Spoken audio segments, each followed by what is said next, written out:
Hello दोस्तों, नमस्कार। Ranker maker में आप लोगों का स्वागत है।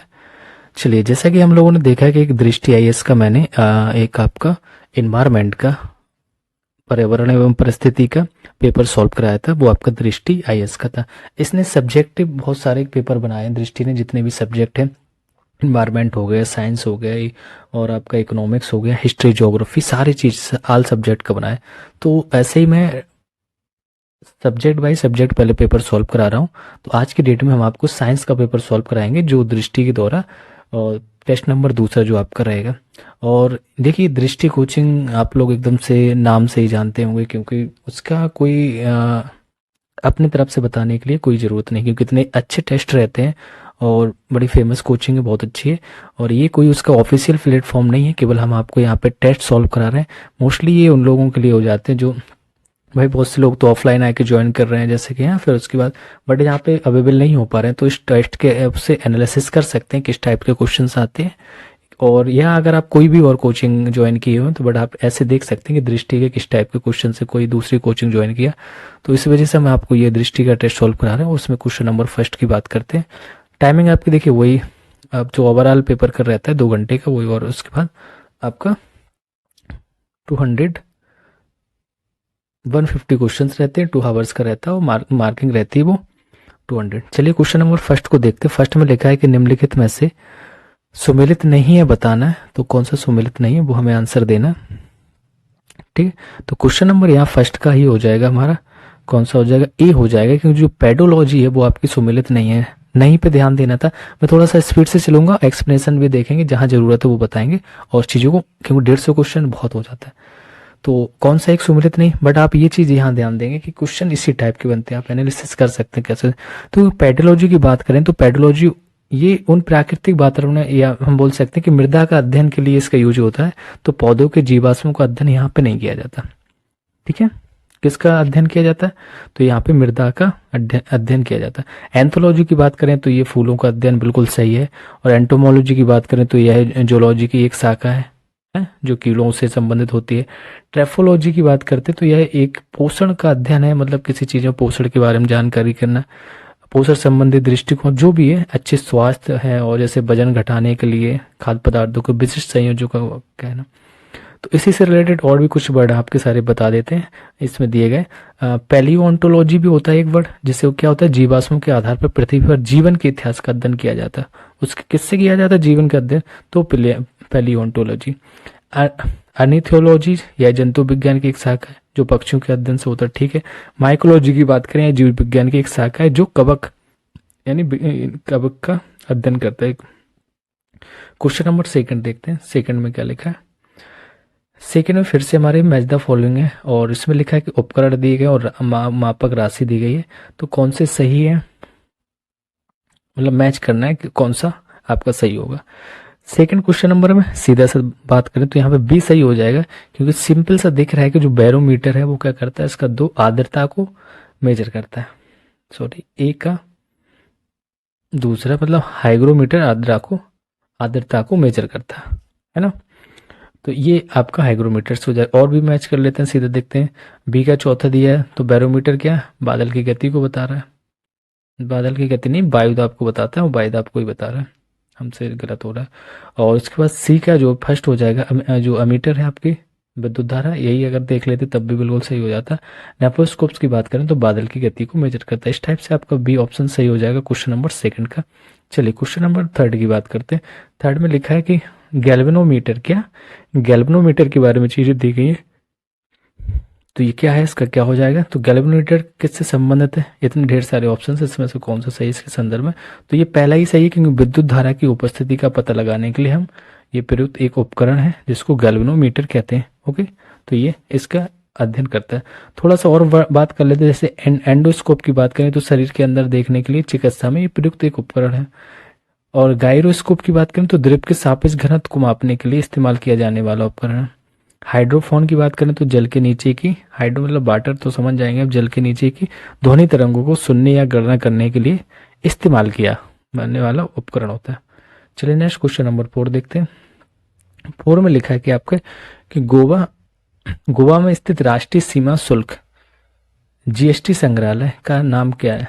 तो गोवा में एक स्थित है राष्ट्रीय सीमा शुल्क और जीएसटी संग्रहालय, उसका कुछ नाम है, नाम क्या है, उसको धरोहर कहा गया। क्या कहा गया? धरोहर कहा गया। क्योंकि इसमें जो वो केंद्रीय वित्त और कॉर्पोरेट मामले के जो मंत्री हैं आपके, निर्मला सीतारमण जी, तो उन्होंने इसका जो नाम रखा है गोवा में, वो सीमा शुल्क और जीएसटी राष्ट्रीय संग्रहालय या धरोहर के नाम से इसको रखा गया। चलिए नेक्स्ट क्वेश्चन देखते हैं, क्वेश्चन नंबर 5।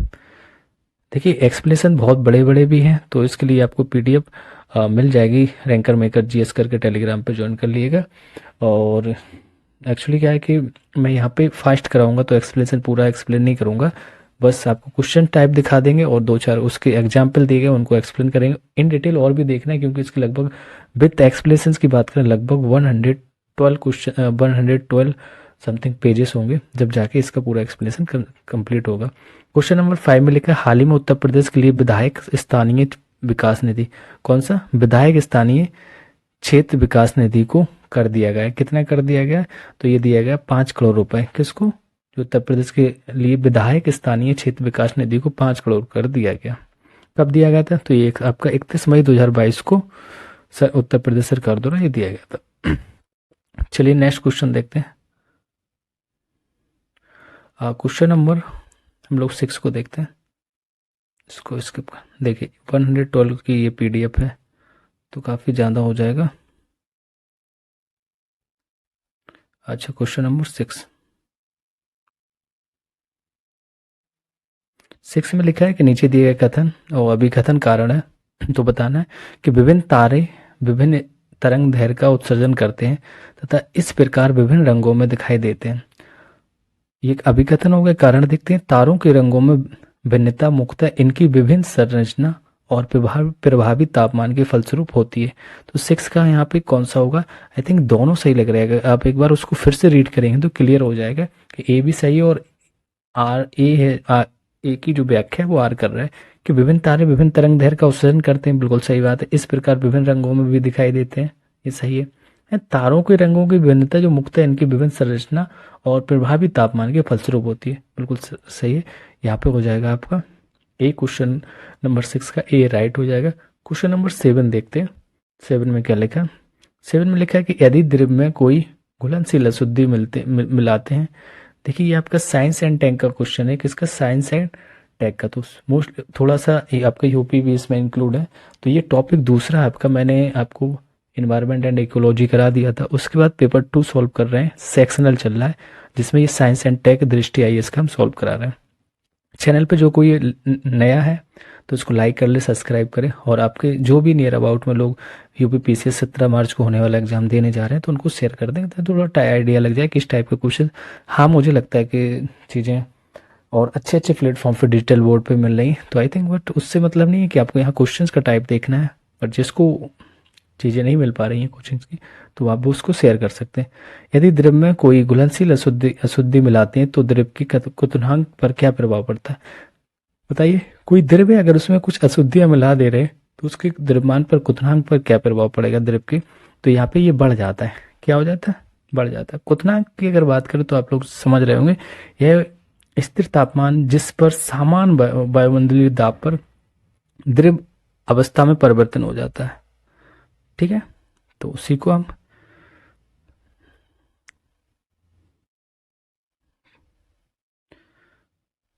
अब इसमें क्या होता है कि अगर घुलनशील जो कुछ अशुद्धता मिला देते हैं तो ये विलय जो होता है और जो विलायक के कण में आपस में जुड़ जाते हैं, जिससे क्या होता है ये इसका जो ये बढ़ जाता है। चलिए नेक्स्ट क्वेश्चन नंबर देखते हैं। क्वेश्चन नंबर 8 लिखा है कि जल में हवा का बुलबुला व्यवहार करता है। एक किस टाइप का व्यवहार करता है? लाई का आपका उत्तर लेंस की तरह या अपसारी लेंस की तरह या अवतल लेंस की तरह, या बोल सकते हैं बी और सी दोनों। हाँ तो यहाँ पे बी और सी दोनों हो जाएगा, मतलब कि ऑप्शन डी इज राइट है, क्योंकि यहाँ पे दोनों सही हो रहा है। अपसारी लेंस की तरह और अवतल लेंस की तरह, दोनों की तरह, मतलब उठा हुआ होता है ना, हम अपने हाथों को अगर उल्टा करके देखेंगे तो हमें लगेगा कि अपसारी लेंस बन रहा है, वही उसी को आपको अपसारी या उत्तल लेंस भी कहते हैं। तो ऑप्शन डी इज राइट हो जाएगा यहाँ पे। क्या हो जाएगा? D is right. Next question देखते हैं। क्वेश्चन नंबर 9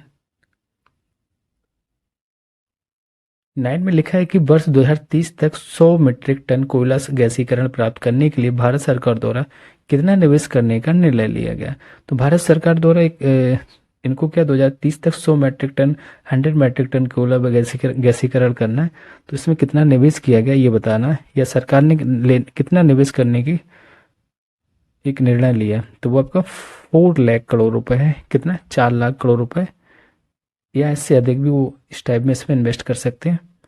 मतलब अगर ये बात करें तो पूरे जो कोयले की जो राजस्व हिस्से पर 20% की ये रियायत प्रदान की गई इसमें। ओवरऑल इस टाइप से चीज़ें। जून 2022 में ये 22-23 देखिए, अगर 23 का पेपर देने जा रहे हैं तो आपको या 22 से लेके, क्योंकि ये 24 में हो रहा है लेकिन 2023 का पेपर है तो क्वेश्चन 22 और 23 के दोनों आएंगे। और 24 का आप क्या समझ रहे हैं, अगर मार्च में पेपर हो रहा है तो आपको जनवरी तक तो हर हाल में करंट देख लेनी है, हो सके तो फरवरी का भी इंक्लूड कर लें। जून 2022 में उत्तर प्रदेश सरकार द्वारा निम्न में से किस फिल्म को कर से छूट प्रदान हुई, बताइए। तो उस टाइम पे फिल्म कौन आई थी भैया? तो सम्राट पृथ्वीराज जो अक्षय कुमार की मूवी थी, इसको कर से मुक्त कर दिया गया था 2022 में। अब देखिए भूल मत जाना कि आप सोचोगे अरे वो तो बहुत पुरानी मूवी नहीं, लेकिन 22 का मैंने बताया कि 22 का करंट पूछेगा, क्योंकि ये 23 का पेपर वो 24 में होगा। अब ये बात अगर थोड़ी पृथ्वीराज की बात कर ले तो आपको पता होगा, हिस्ट्री आगे में पढ़ी होगी, जो 12वीं सदी में जो 1178 से लेके 1192 ईस्वी तक इन्होंने शासन किया था, तो उन्हीं के ऊपर इसमें एक कहानी बनी है। जो तराइन का युद्ध के बारे में, जो 1191 में होता है ना, पृथ्वी ने जिसमें मोहम्मद गौरी को पराजित किया था। दिल्ली में राय पिथौड़े किले का निर्माण, ये सारी चीज़ें इसमें इंक्लूड की गई हैं। और इसका जो इसमें अभिनय किया था अक्षय कुमार ने किया था, और इसी मूवी को टैक्स फ्री कर दिया गया था। चलिए नेक्स्ट क्वेश्चन देखते हैं। क्वेश्चन नंबर 11 में लिखा है कि आपको मैच करना है और ऑप्शन दिए गए शब्दावली और विवरण, तो कौन सा ऑप्शन यहाँ सही होगा वो बताना है। 11 क्वेश्चन नंबर लिखा है एपीकल्चर। तो अभी बहुत सारी चीज़ें ऊपर ही बताई गई थी आपको, अच्छा कल्चर्स की नहीं है। अभी देखो ये आपके साइंस एंड टेक में भी आता है, और आप सोच सकते हैं कि इकोनॉमिक्स, अब इकोनॉमिक्स भी रख सकते हैं, उनको एनवायरनमेंट में भी रख सकते हैं। कुछ कॉमन क्वेश्चन होते हैं, आप अगर थोड़ा सा और देखेंगे तो ये ज्योग्राफी से भी इंक्लूड हो जाएगा। तो एपीकल्चर से आप लोगों को पता होगा क्या होता है। एपीकल्चर, पिसिकल्चर, सेरिकल्चर है ना, विटिकल्चर। तो क्वेश्चन नंबर जो 11 है इसका बी ऑप्शन सही है। मतलब हम बोल सकते हैं कि यहाँ पे बी वाले में जो पहला है उसका पहला ही रहेगा। क्या रहेगा? एपीकल्चर किससे रिलेटेड होता है? तो ये शहद उत्पादन से होता है, बिल्कुल सही है। पिसिकल्चर्स की बात करेंगे तो ये आपका पिसिकल्चर्स मछली उत्पादन से, ये भी मैच सही है। तीसरा सेरिकल्चर रेशम उत्पादन, विटिकल्चर्स अंगूर उत्पादन से। तो यहाँ पे सारे ऑप्शंस आपके बिल्कुल सही दिए गए थे, तो ऑप्शन यहाँ पे बी हो जाएगा राइट। ये क्वेश्चन नंबर 11 का था आपका। नेक्स्ट क्वेश्चन नंबर हम 12 की बात करते हैं। प्राकृतिक या कृत्रिम? प्राकृतिक मतलब नेचुरल, और कृत्रिम मतलब आपका जो आर्टिफिशियल प्रकाश स्रोतों द्वारा प्रकाशित किए जाने पर विभिन्न रंगों को दर्शाता है। साबुन का बुलबुला उदाहरण है। तो जो साबुन का बुलबुला भैया, ये बहुत क्वेश्चन पूछा जाता है, RO PCS, ये सबका बड़ा फेवरेट है यूपी में। तो किसके, ये क्या होता है जो साबुन का बुलबुला एक उदाहरण है, ये व्यतिकरण का उदाहरण है। किसका? व्यतिकरण का। तो प्रकाश तरंगों की एक महत्वपूर्ण जो विशेषता विशिष्ट परिस्थितियों में एक दूसरे के साथ व्यतिकरण करने का उनका गुण है। व्यतिकरण की बात करें तो एक ऐसी घटना है जिसके अंदर दो तरंगें उच्च, निम्न या समान आयाम की हम कह सकते हैं, ये परिणामी तरंगों का निर्माण करते हैं। क्या करते हैं? परिणामी तरंगों का निर्माण करते हैं। व्यतिकरण सर्वोत्कृष्ट उदाहरण जल में तैरते तेल की परत पर जो परिलक्षित प्रकाश द्वारा प्रदर्शित किया जाता है। इसका अन्य उदाहरण जैसे हम प्राकृतिक या कृत्रिम प्रकाश स्रोतों द्वारा प्रकाशित किए जाने पर विभिन्न रंगों में प्रतिबिंब करने वाला साबुन का बुलबुला, जो आपका व्यतिकरण का एग्जाम्पल हो गया। क्वेश्चन नंबर 12 का एज राइट। क्वेश्चन नंबर 13 देखते हैं। 13 फिर से आपका मैच द फॉलोइंग है। भौतिक मात्रक दिए गए, SI यूनिट उनका कौन कौन सा होता है वो आपको बताना है। चलिए लिखा है, देख लेते हैं कौन सी। विद्युत धारा एम्पियर, सिंपल सा बी का, जहां पे भी आपको ए दिख रहा है, अच्छा 3 में दिख रहा है बी का है। और देख लो, अब ये ज्योति तीव्रता है, बचपन से पढ़ाई आ रहा है ज्योति तीव्रता कैंडला, तो ये सी का चौथा देख लीजिए, सी का चौथा ऑप्शन बी इज राइट हो जाएगा। यहाँ पे क्या हो जाएगा? बी इज राइट, क्योंकि यहाँ पे जो आपका ज्योति तीव्रता आपका कैंडला हो जाएगा, विद्युत धारा एम्पियर हो जाएगा, और जो तापमान बचा आपका केल्विन हो जाएगा। ओके, नेक्स्ट इसके बाद क्या बचा? पदार्थ की मात्रा को मोल कहते हैं। तो यहाँ पे इस टाइप से आपके सारे ऑप्शंस, मतलब अगर हम बात करें पदार्थ की मात्रा क्या हो गया मोल, विद्युत धारा एम्पियर, ज्योति तीव्रता कैंडला और तापमान केल्विन इज। तो 13 का आपका question number option B right था। क्वेश्चन नंबर 14 देखते हैं। भारतीय राष्ट्रीय अंतरिक्ष संवर्धन और प्राधिकरण केंद्र, जिसको हम इन स्पेस का मुख्यालय कहाँ पे है? इन स्पेस का मुख्यालय बताना, हम बोल सकते हैं कि भारतीय राष्ट्रीय अंतरिक्ष संवर्धन या प्राधिकरण केंद्र बताना है कहाँ पे। तो ये 14 का सी इज राइट है। ये अहमदाबाद में। कहाँ पे? अहमदाबाद में। अब ये इसका जो मुख्यालय बना, ये करंट का भी क्वेश्चन बन सकता है क्योंकि इसको 2022 में जून में इसका जो उद्घाटन किया गया था अहमदाबाद में, मोदी जी ने किया था। ठीक है। ये भोपाल एक जगह है, भोपाल अहमदाबाद में, वहाँ पे इनका इसका उद्घाटन किया गया था। और इसके अध्यक्ष की बात करते हैं तो अध्यक्ष कौन है पूछे जा सकते हैं, तो डॉक्टर पवन गोयनका है। कौन है? गोयनका। ओके। इसमें 3 लोग और होते हैं, एक संयुक्त टाइप से एक संस्था है ये। चलिए नेक्स्ट क्वेश्चन देखते हैं। क्वेश्चन नंबर 15 इंग्लिश वाला पीडीएफ में दिया गया है, वो लोग देख लेना इसको, क्योंकि मैं रैंकर मेकर जीएस करके आप देख लेना यूट्यूब उस पर, टेलीग्राम पे, वहाँ आपको पीडीएफ मिल जाएगी। संत कबीर अकादमी और अनुसंधान केंद्र के संदर्भ में निम्नलिखित में से, ये ध्यान दे दो पहले किस पे मैं बात कर रहे हैं, संत कबीर अकादमी अनुसंधान केंद्र की बात हो रही है। ये निम्नलिखित में से कौन से कथन इनके बारे में 2 दिए गए, कौन से सही है कौन से नहीं है? तो 15 का यहाँ पे आपको लिखा है कि यह मध्य प्रदेश के सागर जिले में स्थित, नहीं बचपन से कभी नहीं सुना है कि संत कबीर ये मध्य प्रदेश से। इसका जो उद्घाटन है 5 जून 2022 को पूर्व राष्ट्रपति श्री रामनाथ कोविंद द्वारा किया गया था। तो ये राइट है, क्योंकि इस जो करंट का क्वेश्चन था इस वजह से इसका उद्घाटन है 2022 में दिखाया गया था। तो यहाँ पे दूसरा वाला आपका सही है, क्योंकि जो संत कबीर नगर मध्य प्रदेश में नहीं, ये उत्तर प्रदेश के संत कबीर नगर जिले के मगहर संत कबीर अकादमी और अनुसंधान केंद्र का उद्घाटन किया गया था। तो कहाँ पे? मगहर में। इस वजह से ये गलत होगा। ठीक है, नेक्स्ट देखते हैं क्या है। क्वेश्चन नंबर 16 की बात करते हैं। स्त्रियों एवं बच्चों की आवाज पुरुषों की अपेक्षा पतली क्यों होती है? देख रहे हो, साइंस है एकदम से, है ना। तो बताना स्त्रियों और बच्चों की आवाज पुरुषों की अपेक्षा पतली क्यों होती है? तो इस साइंस से बहुत पढ़ा होगा। बेसिकली ऐसा नहीं है कि नया क्वेश्चन है, बहुत पूछा हुआ क्वेश्चन है, सबको पता होगा। क्योंकि हम अगर यहाँ पे ऑप्शन देखें तो ऑप्शन डी हो रहा है सही, क्योंकि यहाँ पे बी और सी हमें दोनों सही दिख रहे हैं। ये तारुत्य के अधिक होने के कारण भी होता है, बिल्कुल सही है। आवर्ती के अधिक होने के कारण, इस वजह से यहाँ पे दोनों, मतलब डी ऑप्शन सही हो जाएगा, बी और सी दोनों सही है। क्योंकि जैसे जैसे ध्वनि की जब आवृत्ति बढ़ जाती है तो वैसे वैसे ध्वनि का जो तारुत्य है वो भी बढ़ता जाता है। तथा इसी वजह से जो ध्वनि है वो तीक्ष्ण या पतली होती जाती है। इस वजह से बच्चों और स्त्रियों की जो आवाज है वो पतली होती है, किसकी? पुरुषों की अपेक्षा। चलिए क्वेश्चन नंबर 17 देखते हैं।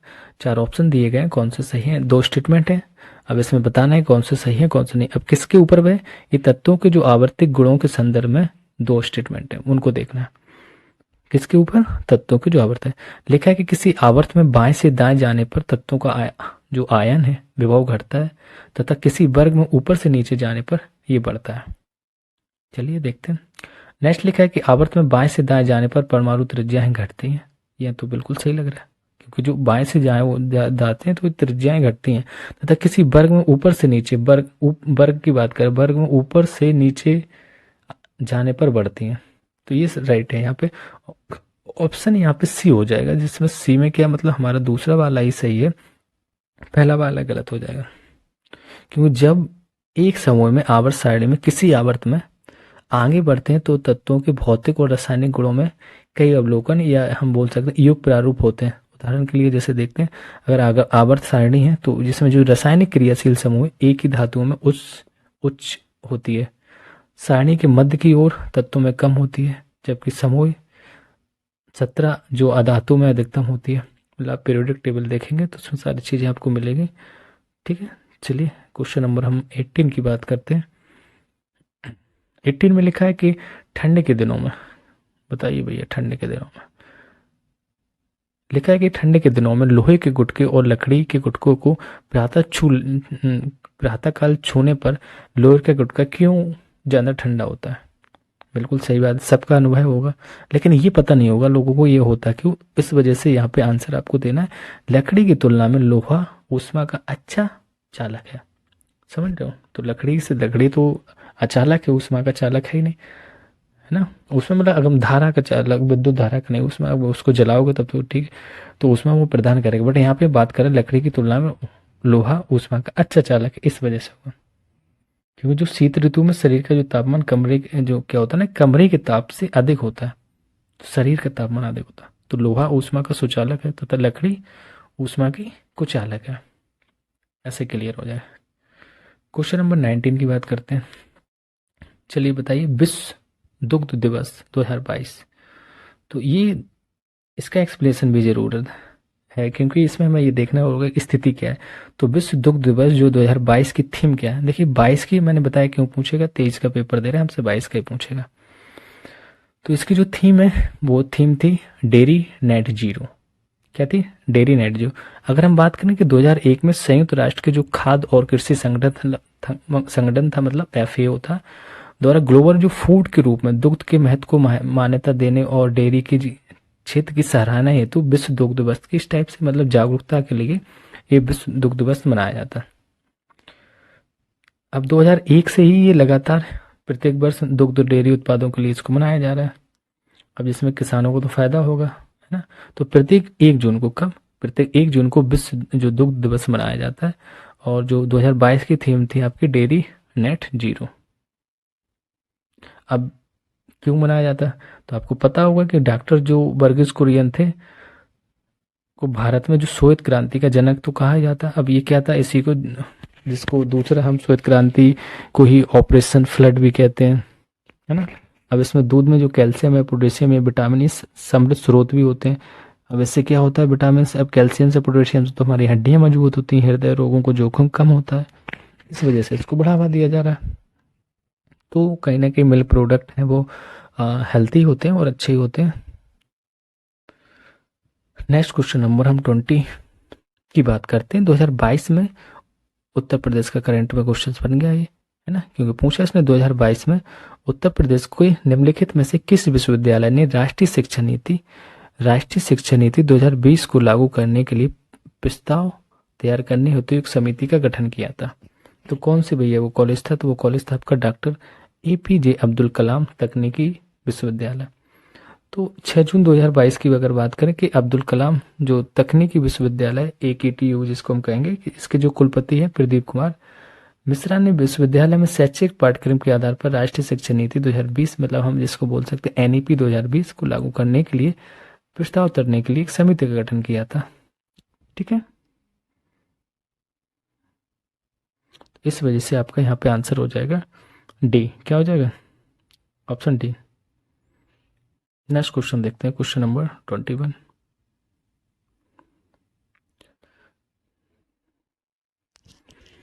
में लिखा है कि,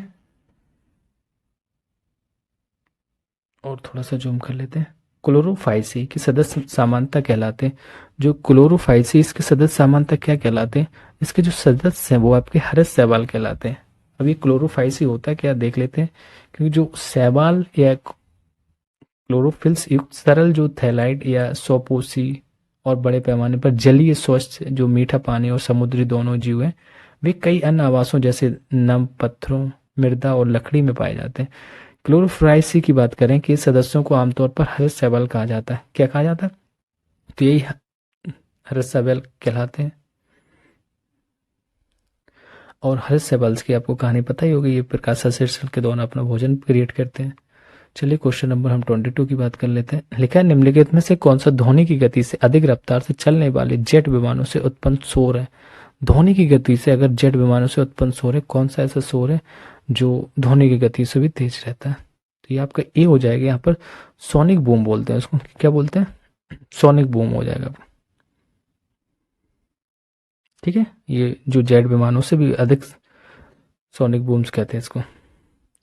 इसकी जो इकाई की बात करेंगे तो मैक इकाई में मापा जाता है इसे। अगर थोड़ा सा देख लेते हैं, क्या यदि वस्तु की जो रफ्तार है, मतलब यदि कोई वस्तु या ध्वनि की रफ्तार से चलती है तो उससे उत्पन्न जो शोर को हम मैक फर्स्ट कहा जाएगा, तथा यदि ध्वनि की गति से 2 गुना रफ्तार से चलती है तो वस्तु को जो उत्पन्न शोर रहेगा उसको मैक 2 कहेंगे। इस वजह से इसको मैक कहते हैं मेजर करने के लिए। नेक्स्ट क्वेश्चन नंबर 23 की बात करते हैं।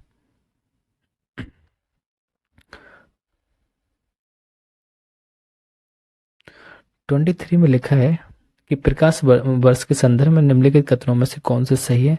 तो प्रकाश वर्ष के बारे में बता रहे हैं, 2 स्टेटमेंट दिए, तो सही है या नहीं है। प्रकाश वर्ष शब्द सबसे पहले फेडरिक बेसेल द्वारा प्रतिपादित किया गया था, देखते हैं सही है या नहीं है।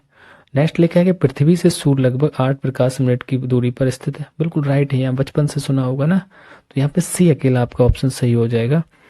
23 का सॉरी बी हो जाएगा, 1 और 2 दोनों सही है, और प्रकाश वर्ष जो सबसे पहले फेडरिक बेसेल द्वारा प्रतिपादित किया गया था, है ना, तो यहाँ पे ऑप्शन बी इज राइट हो जाएगा, दोनों सही है। चलिए क्वेश्चन नंबर नेक्स्ट देखते हैं 24 को। क्वेश्चन नंबर 24 कि लिखा है कि निम्नलिखित में से किसने हाल ही में वर्ल्ड ऑफ वर्क समिट, कौन सा वर्ल्ड ऑफ वर्क समिट का आयोजन किया था। तो किसने किया था, ये आपको पता होगा, अंतर्राष्ट्रीय श्रम संगठन ने ये किया था, ILO के द्वारा इसको किया गया था। कब हुआ था, तो ये 11 जून 2022 को हुआ था। ओके, अब इसका थोड़ा सब्जेक्ट की बात कर लें, क्या किस विषय पे सब्जेक्ट चर्चा हुई थी। तो जो tracking multiples global crisis promoting human standards recovery and resilience था। तो इन सारी चुनौतियों से निपटने के लिए इस टाइप के ये किए जाते हैं, है ना, कैसे लोगों को और डेवलप करना है ह्यूमंस को। नेक्स्ट क्वेश्चन नंबर हम 25 की बात करते हैं। 25 में लिखा है कि कौन सा राज्य खाद्य सुरक्षा सूचकांक। तो राज्य जो खाद्य सुरक्षा सूचकांक 2022 के बारे में हमें यूपी स्पेशल का ये क्वेश्चन है कि उत्तर प्रदेश का कौन सा स्थान रहा था। तो उत्तर प्रदेश का 8वां स्थान रहा था। कौन सा 8वां, क्योंकि बात करेंगे 7 जून जो 2022 को विश्व खाद्य दिवस के अवसर पर केंद्रीय स्वास्थ्य मंत्री भारतीय खाद्य सुरक्षा मानक प्राधिकरण, जिसको हम फसाई बोलते हैं, का 4था राज्य खाद्य सुरक्षा जो सूचकांक आपका आया, और इसमें उत्तर प्रदेश की बात करें तो इसमें 8वीं रैंक हासिल हुई। कितनी, 8वें। और सबसे टॉप की बात करें तो पहले ही रैंक पे कौन आया, वो भी बड़े राज्यों में, तो वो आपका तमिलनाडु रहा था। कौन था, तमिलनाडु सबसे टॉप पे आया था। दूसरे पे आपका गुजरात आया था, तीसरे पे महाराष्ट्र आया था। ठीक है, तो उत्तर प्रदेश का यहाँ पे 8वां स्थान था। क्वेश्चन नंबर 26 की बात करते हैं। लेजर के बारे में लिखा है, किसके बारे में, लेजर।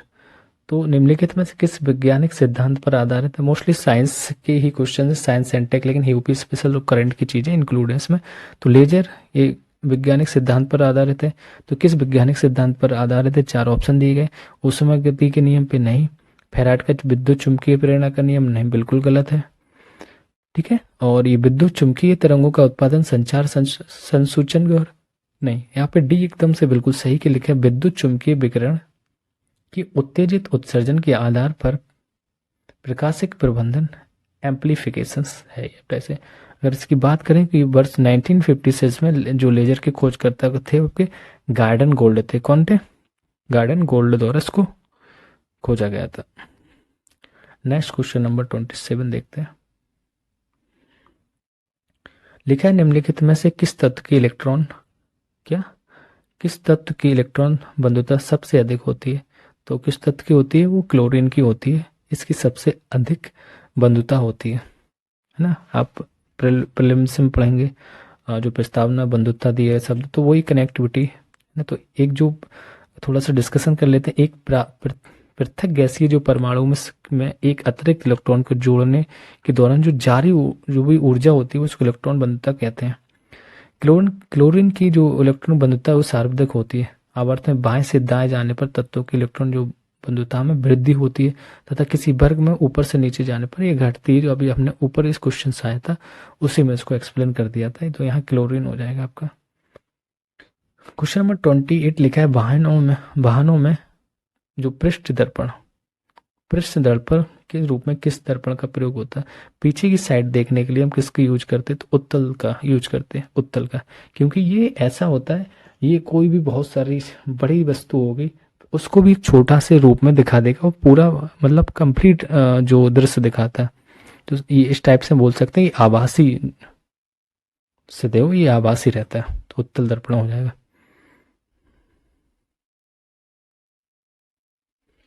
ठीक है, क्योंकि बात करें उत्तर दर्पण का जो दृष्टि क्षेत्र अधिक होता है, इसलिए इसे टिरको या जो मोटरसाइकिल है इन सब में इसको यूज किया जाता है पीछे की साइड देखने के लिए। और अवतल दर्पण की बात करें तो बड़ी फोकस दूरी वाला, मतलब अवतल दर्पण दाढ़ी बनाने के काम आता है, मतलब कोई भी चीज को आंख देखना, नाक कान जो डॉक्टर यूज करते हैं वो सब, गाड़ी के जो हेडलाइट हैं वो सब, समझ गए, सोलर कुकर हो गया, ये सब होता है। चलिए नेक्स्ट देखते हैं क्वेश्चन। क्वेश्चन नंबर 29 की बात करते हैं। 29 में लिखा है कि हाल ही में किस राज्य को विश्व तंबाकू निषेध, कौन सा विश्व तंबाकू निषेध दिवस WNTD पुरस्कार 2022 से सम्मानित किया गया? तो किसे किया गया? वो झारखंड को किया गया। किससे? जो विश्व स्वास्थ्य संगठन है, तो 31 मई 2022 को झारखंड को विश्व तंबाकू निषेध दिवस के रूप में पुरस्कारित किया गया। नेक्स्ट क्वेश्चन देखते हैं। तो आपकी करंट भी है इसमें, करंट है और उसके साथ यूपी स्पेशल्स और साइंस एंड टेक। 150 क्वेश्चन बहुत होते हैं और उसका आप एक्सप्लेनेशन सुन रहे हैं, समझ 150 के डबल 300 ये क्वेश्चन समथिंग आपके हो जाएंगे। तो उत्तर प्रदेश का पहला कार्बन मुक्त क्षेत्र कौन सा? वेरी मोस्ट इंपोर्टेंट क्वेश्चन है, इस टाइप के क्वेश्चन हमेशा पूछे जाते हैं। तो कौन सा बना है उत्तर प्रदेश का जो कार्बन मुक्त क्षेत्र होगा? वो होगा काशी विश्वनाथ धाम ना, महादेव की नगरी। ये आपका होगा कि जो यहाँ के जो मंडलायुक्त ने अवगत कराया कि काशी विश्वनाथ धाम क्षेत्र को कार्बन मुक्त बनाने के लिए जो प्रशासन है स्टेप पे बात चल रही है। ठीक है, चलिए नेक्स्ट क्वेश्चन नंबर हम देखते हैं 31। 31 में क्या लिखा है? निम्नलिखित में से कौन सा भूरे शैवाल, कौन से, एक मिनट, कौन सा भूरे शैवाल का उदाहरण नहीं है? तो इसमें नहीं भी है, आप थोड़ा और छोटा करके देखें इसको। तो कौन सा आपका नहीं है बताना है, किसका भूरे शैवाल का उदाहरण नहीं है, कौन सा नहीं? 31 का यहाँ पे आपका डी हो जाएगा, बॉल बॉक्स है वो आपका भूरे शैवाल का उदाहरण नहीं है। जो फ्यूफाइसी या भूरे शैवाल, इसको फ्यूफाइसी भी कहते हैं, ये सदस्य मुख्य रूप से समुद्री आवासों में पाए जाते हैं। कहाँ पे पाए जाते हैं? समुद्री आवास में, और जिनकी 100 मीटर की ऊंचाई तक ये पहुंच सकता है, ऐसे सारी चीजें रहते हैं। चलिए नेक्स्ट क्वेश्चन देखते हैं 32। लिखा है टेलीविजन के दूरस्थ नियंत्रण के लिए, कौन सा? दूरस्थ नियंत्रण के लिए किस प्रकार के विद्युत चुम्बकीय विकिरण का उपयोग किया जाता है? तो किस टाइप का किया जा रहा है? ये अवरक्त किरणों, जो टेलीविजन के दूरस्थ नियंत्रण के लिए किस प्रकार के विद्युत चुम्बकीय विकिरण का उपयोग हो रहा है? तो आपका अवरक्त किरणों का यूज हो रहा है, इन्फ्रारेड रेडिएशंस का यूज किया जा रहा है। उसकी खोज की बात करें तो विलियम हार्सेल ने 1940 में की थी। चलिए next question number 33 question number देखते हैं। पायरोमीटर, पायरोमीटर द्वारा निम्न में से किसे मापा जाता? तो पहले ही क्वेश्चन में आई थिंक था कि कुछ काफ़ी 4-5 चीज़ें मैच द फॉलोइंग में थी, 1-2 एक्स्ट्रा भी बताई थी। तो पायरोमीटर्स के बारे में पूछा है, इससे किसे मापा जाता है? तो आपका बी हो जाएगा, सतह का उच्च तापमान। पायरोमीटर से क्या करते हैं? जो रिमोट सेंसिंग रेडिएशन थर्मामीटर है, जिसका उपयोग सतह के उच्च तापमान को मापने के लिए किया जाता है। ओके, और थोड़ा सा और बात कर लें, जैसे कि आपका जो साइक्रोमीटर की बात करें तो वायुमंडल सापेक्ष आर्द्रता को मापने के लिए प्रयोग किया जाता है। सेलिनोमीटर की बात करें, है पानी की लवणता को मापने के लिए प्रयुक्त किया जाता है। और स्पेग्नोमैनोमीटर ये रक्तचाप नापने के लिए। नेक्स्ट क्वेश्चन नंबर 34 को देखते हैं। 34 में लिखा है कि क्यूएस वर्ड, क्या लिखा है? क्यूएस वर्ड जो यूनिवर्सिटी रैंकिंग 2023 के बारे में स्टेटमेंट दिए गए। 2 स्टेटमेंट हैं, कौन से सही है या गलत? क्यूएस वर्ड यूनिवर्सिटी रैंकिंग का द्विवार्षिक प्रकाशन है। कैसा है? ये द्विवार्षिक प्रकाशन है, मतलब 2 साल में रिजल्ट देता है। देखते हैं आंसर सही है नहीं। और क्या लिखा है? लिखा है कि विश्व स्तर पर ये शीर्ष 1000 विश्वविद्यालयों की सूची में 27 भारतीय संस्थान शामिल है। तो सत्य बताना में 34 का केवल सी लिखा है, मतलब यहाँ दूसरा सही है, पहला तो गलत था कि जो विश्व स्तर पर 1000 विश्वविद्यालय की सूची में भारतीय जो संस्थान है वो 27 है। अब ये 27 का आप अच्छे से एक्सप्लेनेशन देखेंगे तो वो थोड़ा सा लाइट देख लेंगे। उसमें 27 में सबसे टॉप के कौन रहा है, तो IIS जो बंगलुरु है वो आपकी रही है। ओके, इसकी जो रैंकिंग थी 2022 में 186 थी। 23 की बात करें 155 पे पहुंच गई थी। फिर IIT बॉम्बे 177 पे थी, 172 पे 2023 में आ गई। IIT दिल्ली की बात करें तो 185, और इस टाइम 2022 के में 185। देखो 22 को और 23 के आंकड़े अब ये दोनों दे सकते हैं, क्योंकि 24 आ गया 23 में आंकड़े आए, तो हो सकता है 22 का पहुंच दे 23 का। भाई करंट बनाना उन्हें कहीं से, क्योंकि पेपर तो हमारा 23 वाला है। एक साल के पीछे करंट पूछता है तो 22 का ही पूछ दे, 23 का ही पूछ सकता है। IIT दिल्ली 185 था, और 2023 में इसका 174 नंबर आया। तो इस टाइप की आपकी इसमें कानपुर यूनिवर्सिटी भी है, खड़गपुर है, आपकी रुड़की भी है, गुवाहाटी है, मद्रास, कानपुर, तो ये सब आपकी इंस्टीट्यूट्स हैं। चलिए क्वेश्चन नंबर 35 की बात करते हैं। हाल ही में उत्तर प्रदेश सरकार द्वारा शुरू किया गया स्पैरो, क्या है स्पैरो यूपी पोर्टल। तो स्पैरो यूपी पोर्टल के बारे में आपको बताना है 35 क्वेश्चन नंबर में। ये किससे संबंधित है, तो ये आपका हो जाएगा बी, PCS जो अधिकारियों की संपत्ति का विवरण उपलब्ध कराने के लिए। समझ लो भैया PCS वाला हम लोग देने जा रहे हैं, तो PCS जो अधिकारियों को संपत्ति का विवरण इनको जानकारी लेना है, तो उसके लिए स्पैरो आपका यूपी पोर्टल चलाएगा, क्योंकि इससे उनकी सारी जो ऑनलाइन संपत्ति का विवरण मिलेगा। ओके, क्या क्या रहेगा इसमें, जो अधिकारियों को जो एनुअल जो कॉन्फिडेंशियल जो एंट्री रहती है NCR, सारी चीज़ें ऑनलाइन की जाएंगी। जो IAS अधिकारियों को अपनी संपत्ति का ब्यौरा पहले से देना अनिवार्य होगा इसमें ना। जो IAS अफसरों को मतलब स्पैरो सॉफ्टवेयर के जरिए अपनी संपत्ति का ब्यौरा इसी के अकॉर्डिंग देना रहेगा। अब इसमें कब देना रहेगा, जो PCS अधिकारी रहेंगे उनको 1 जनवरी से लेकर 21 जनवरी के मध्य अपनी संपत्ति का हिसाब देना होगा, ये दिया गया इसमें। चलिए क्वेश्चन नंबर 36 को देखते हैं। ठीक है, इससे थोड़ा भ्रष्टाचार ही कम होगा, बहुत बढ़िया योजना है ये। अपरमाणुक, क्या लिखा है, अपरमाणुक कण या आविष्कारक इसके कौन थे, जो एक टाइप से हमारे एक तरफ अपरमाणिक कर दिए गए और दूसरी तरफ आविष्कारक। तो सही सुमिलित बताना है कौन सा है, तो यहाँ पे आपका जो सही है प्रोटॉन सही है। प्रोटॉन की खोज रदरफोर्ड ने की थी। आपने बचपन से ही पढ़ा होगा कि ईंट पर नाचो, पर मतलब प्रोटॉन रदरफोर्ड। बकाया आपके गलत दिए गए अब ये खोज कब की गई थी इलेक्ट्रॉन की, तो ये आपके यहाँ प्रोटॉन सही हो जाएगा, ऑप्शन बी। थोड़ा सा एक्सप्लेनेशन देख लेते हैं। इलेक्ट्रॉन की बात करें तो इलेक्ट्रॉन की खोज किसने की थी, जे थॉमस ने की थी, तो ये इधर आ जाएंगे, इस वजह से ये गलत है। और 1897 में उन्होंने इसकी खोज की थी। प्रोटॉन आपका रदरफोर्ड बिल्कुल सही है, अर्नेस्ट रदरफोर्ड भी बोल सकते हैं इनको। ओके, हाँ थोड़ी इज्जत देते हैं साइंस वाले। न्यूटन की खोज बात करें तो न्यूटन की किसने की थी, ईंट पर नाचो है ना, न्यूट्रॉन चैडविक। कब की थी, 1932 में। पॉजिट्रॉन की बात करें तो पॉजिट्रॉन के किसने, जो बचे हैं वही बचेंगे, कार्ल डेविड एडरसन। तो एडरसन ने 1932 में पॉजिट्रॉन की खोज की थी।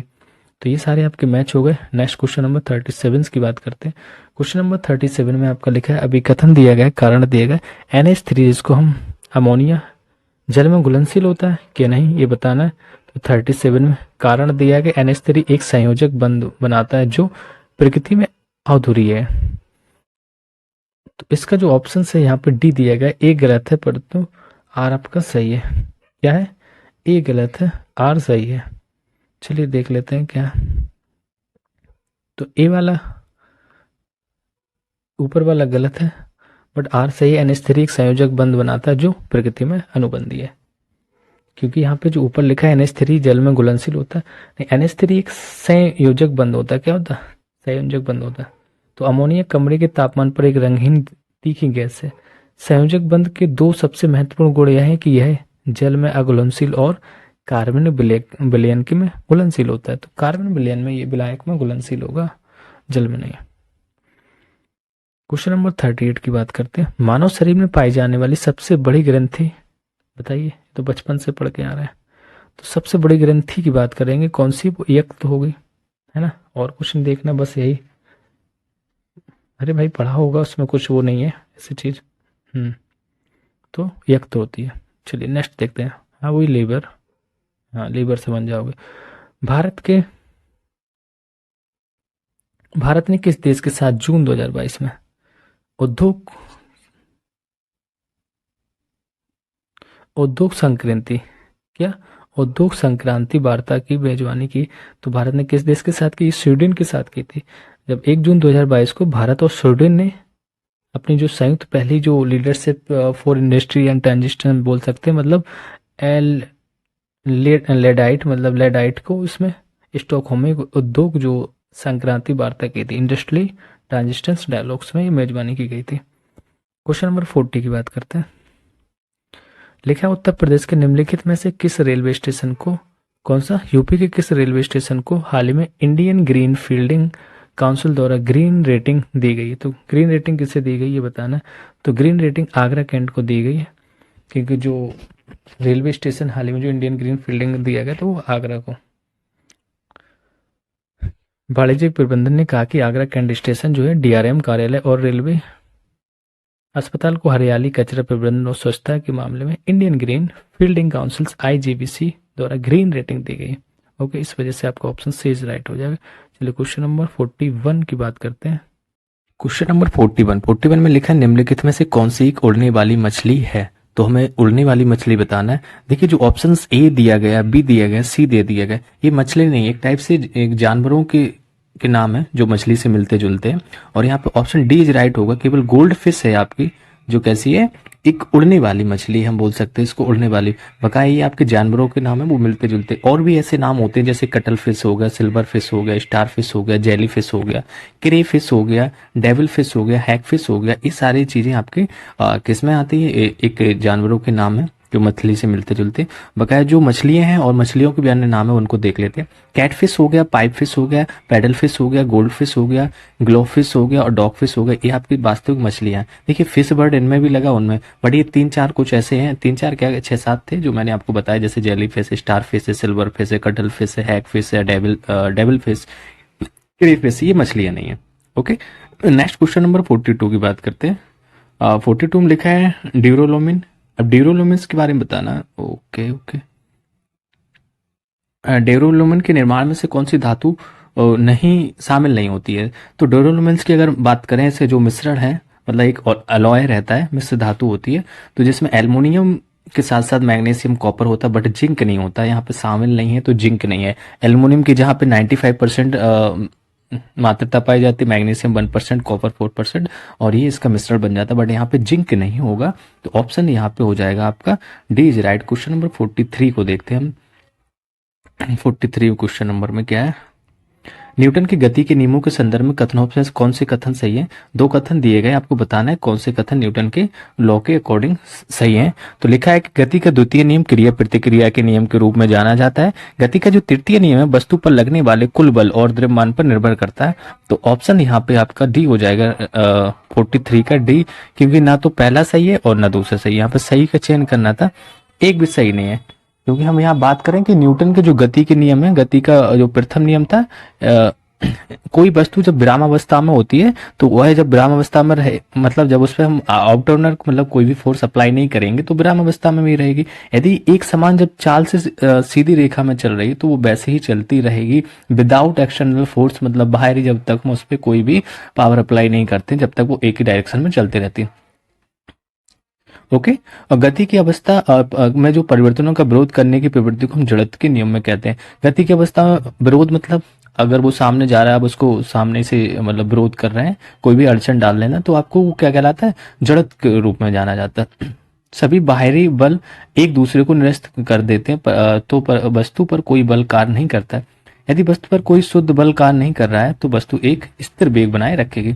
चलिए गति का द्वितीय नियम देख लेते हैं थोड़ा लाइट में आराम से। क्या होता है इसमें? वस्तु पर लगने वाला बल और वस्तु के द्रव्यमान पर निर्भर करता है। किस पे? वस्तु पर जो बल लगता है वो वस्तु के द्रव्यमान पर निर्भर करता है। ओके, नेक्स्ट, गति का तृतीय नियम क्या था? क्रिया प्रतिक्रिया नियम भी ये तीसरा नियम था इसका, जो क्रिया प्रतिक्रिया होता। तो इस कारण आपके ऑप्शंस यहाँ पे डी हो जाएगा, क्यों इसमें से कोई भी सही नहीं है। हम क्वेश्चन नंबर 44 की बात करते हैं।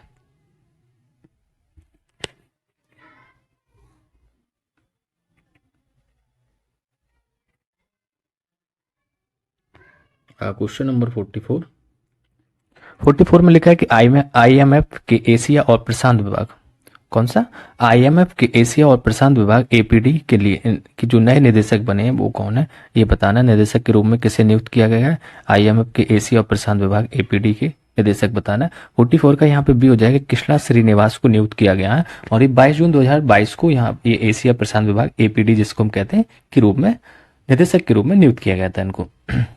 अब ये इन्होंने किसकी जगह ली ये भी देख लेते हैं। चंग युंग री की जगह ले, इन्होंने किसकी, चीन के जो चेंग युंग री थे उनकी जगह इन्होंने इसमें ली, उनको सेवानिवृत्त कर दिया गया 23 मार्च को। ओके, तो ये आईएमएफ है क्या, मोस्टली आप लोग जानते हैं, कोई अंतर्राष्ट्रीय मुद्रा कोष है ना। और इसमें लगभग 190 देश शामिल हैं, कितने, लगभग 190 देश शामिल हैं। और ये क्या करता है, ये जो वित्तीय महत्व के अनुपात में प्रतिनिधित्व करता है, मतलब वित्त का को देखता है ये। इसकी स्थापना की बात करें तो ये जुलाई 1944 में ब्रिटेन वुड्स न्यू हैम्पशायर जो यूएसए में इसके सम्मेलन में हुआ था। और 1 अक्टूबर 2019 से बुल्गारिया की जो क्रिस्टलिना जॉर्जिवा है इसके जो प्रबंध निदेशक के रूप में कार्य कर रही है, मतलब हम बोल सकते हैं अध्यक्ष हैं बोर्ड की। ओके, गीता गोपीनाथ जो एक भारत की महिला है, आईएमएफ की मुख्य अर्थशास्त्री है, तो ये हमारे लिए इंपॉर्टेंट होता है। भारत की मुख्य अर्थशास्त्री कौन है, गीता गोपीनाथ। वर्तमान में अर्थशास्त्री पियरे ओलिवियर गोरिनचास हैं। गीता गोपीनाथ आईएमएफ की wall of farmer chief economist स्थान पर रहने वाली भारत की दूसरी भारतीय महिला है। चलिए क्वेश्चन नंबर नेक्स्ट देखते हैं, 45 क्वेश्चन नंबर देखते हैं। हाँ, जहाँ इंपॉर्टेंट चीजें उसको पूरा डिस्कस कर देंगे क्योंकि वहाँ भारत के संदर्भ में ज्यादा चीजें थी। और नेक्स्ट देखते हैं, हाल ही में राष्ट्रीय शर्करा संस्थान ने खोज की है, किसकी खोज की है, तो राष्ट्रीय शर्करा संस्थान ने, ये आपको बताना है। तो यहाँ पे इन्होंने नैनो सिलिका की खोज की है, किसकी की, नैनो सिलिका की खोज की है। ठीक है, ओके, नेक्स्ट क्वेश्चन नंबर देखते हैं।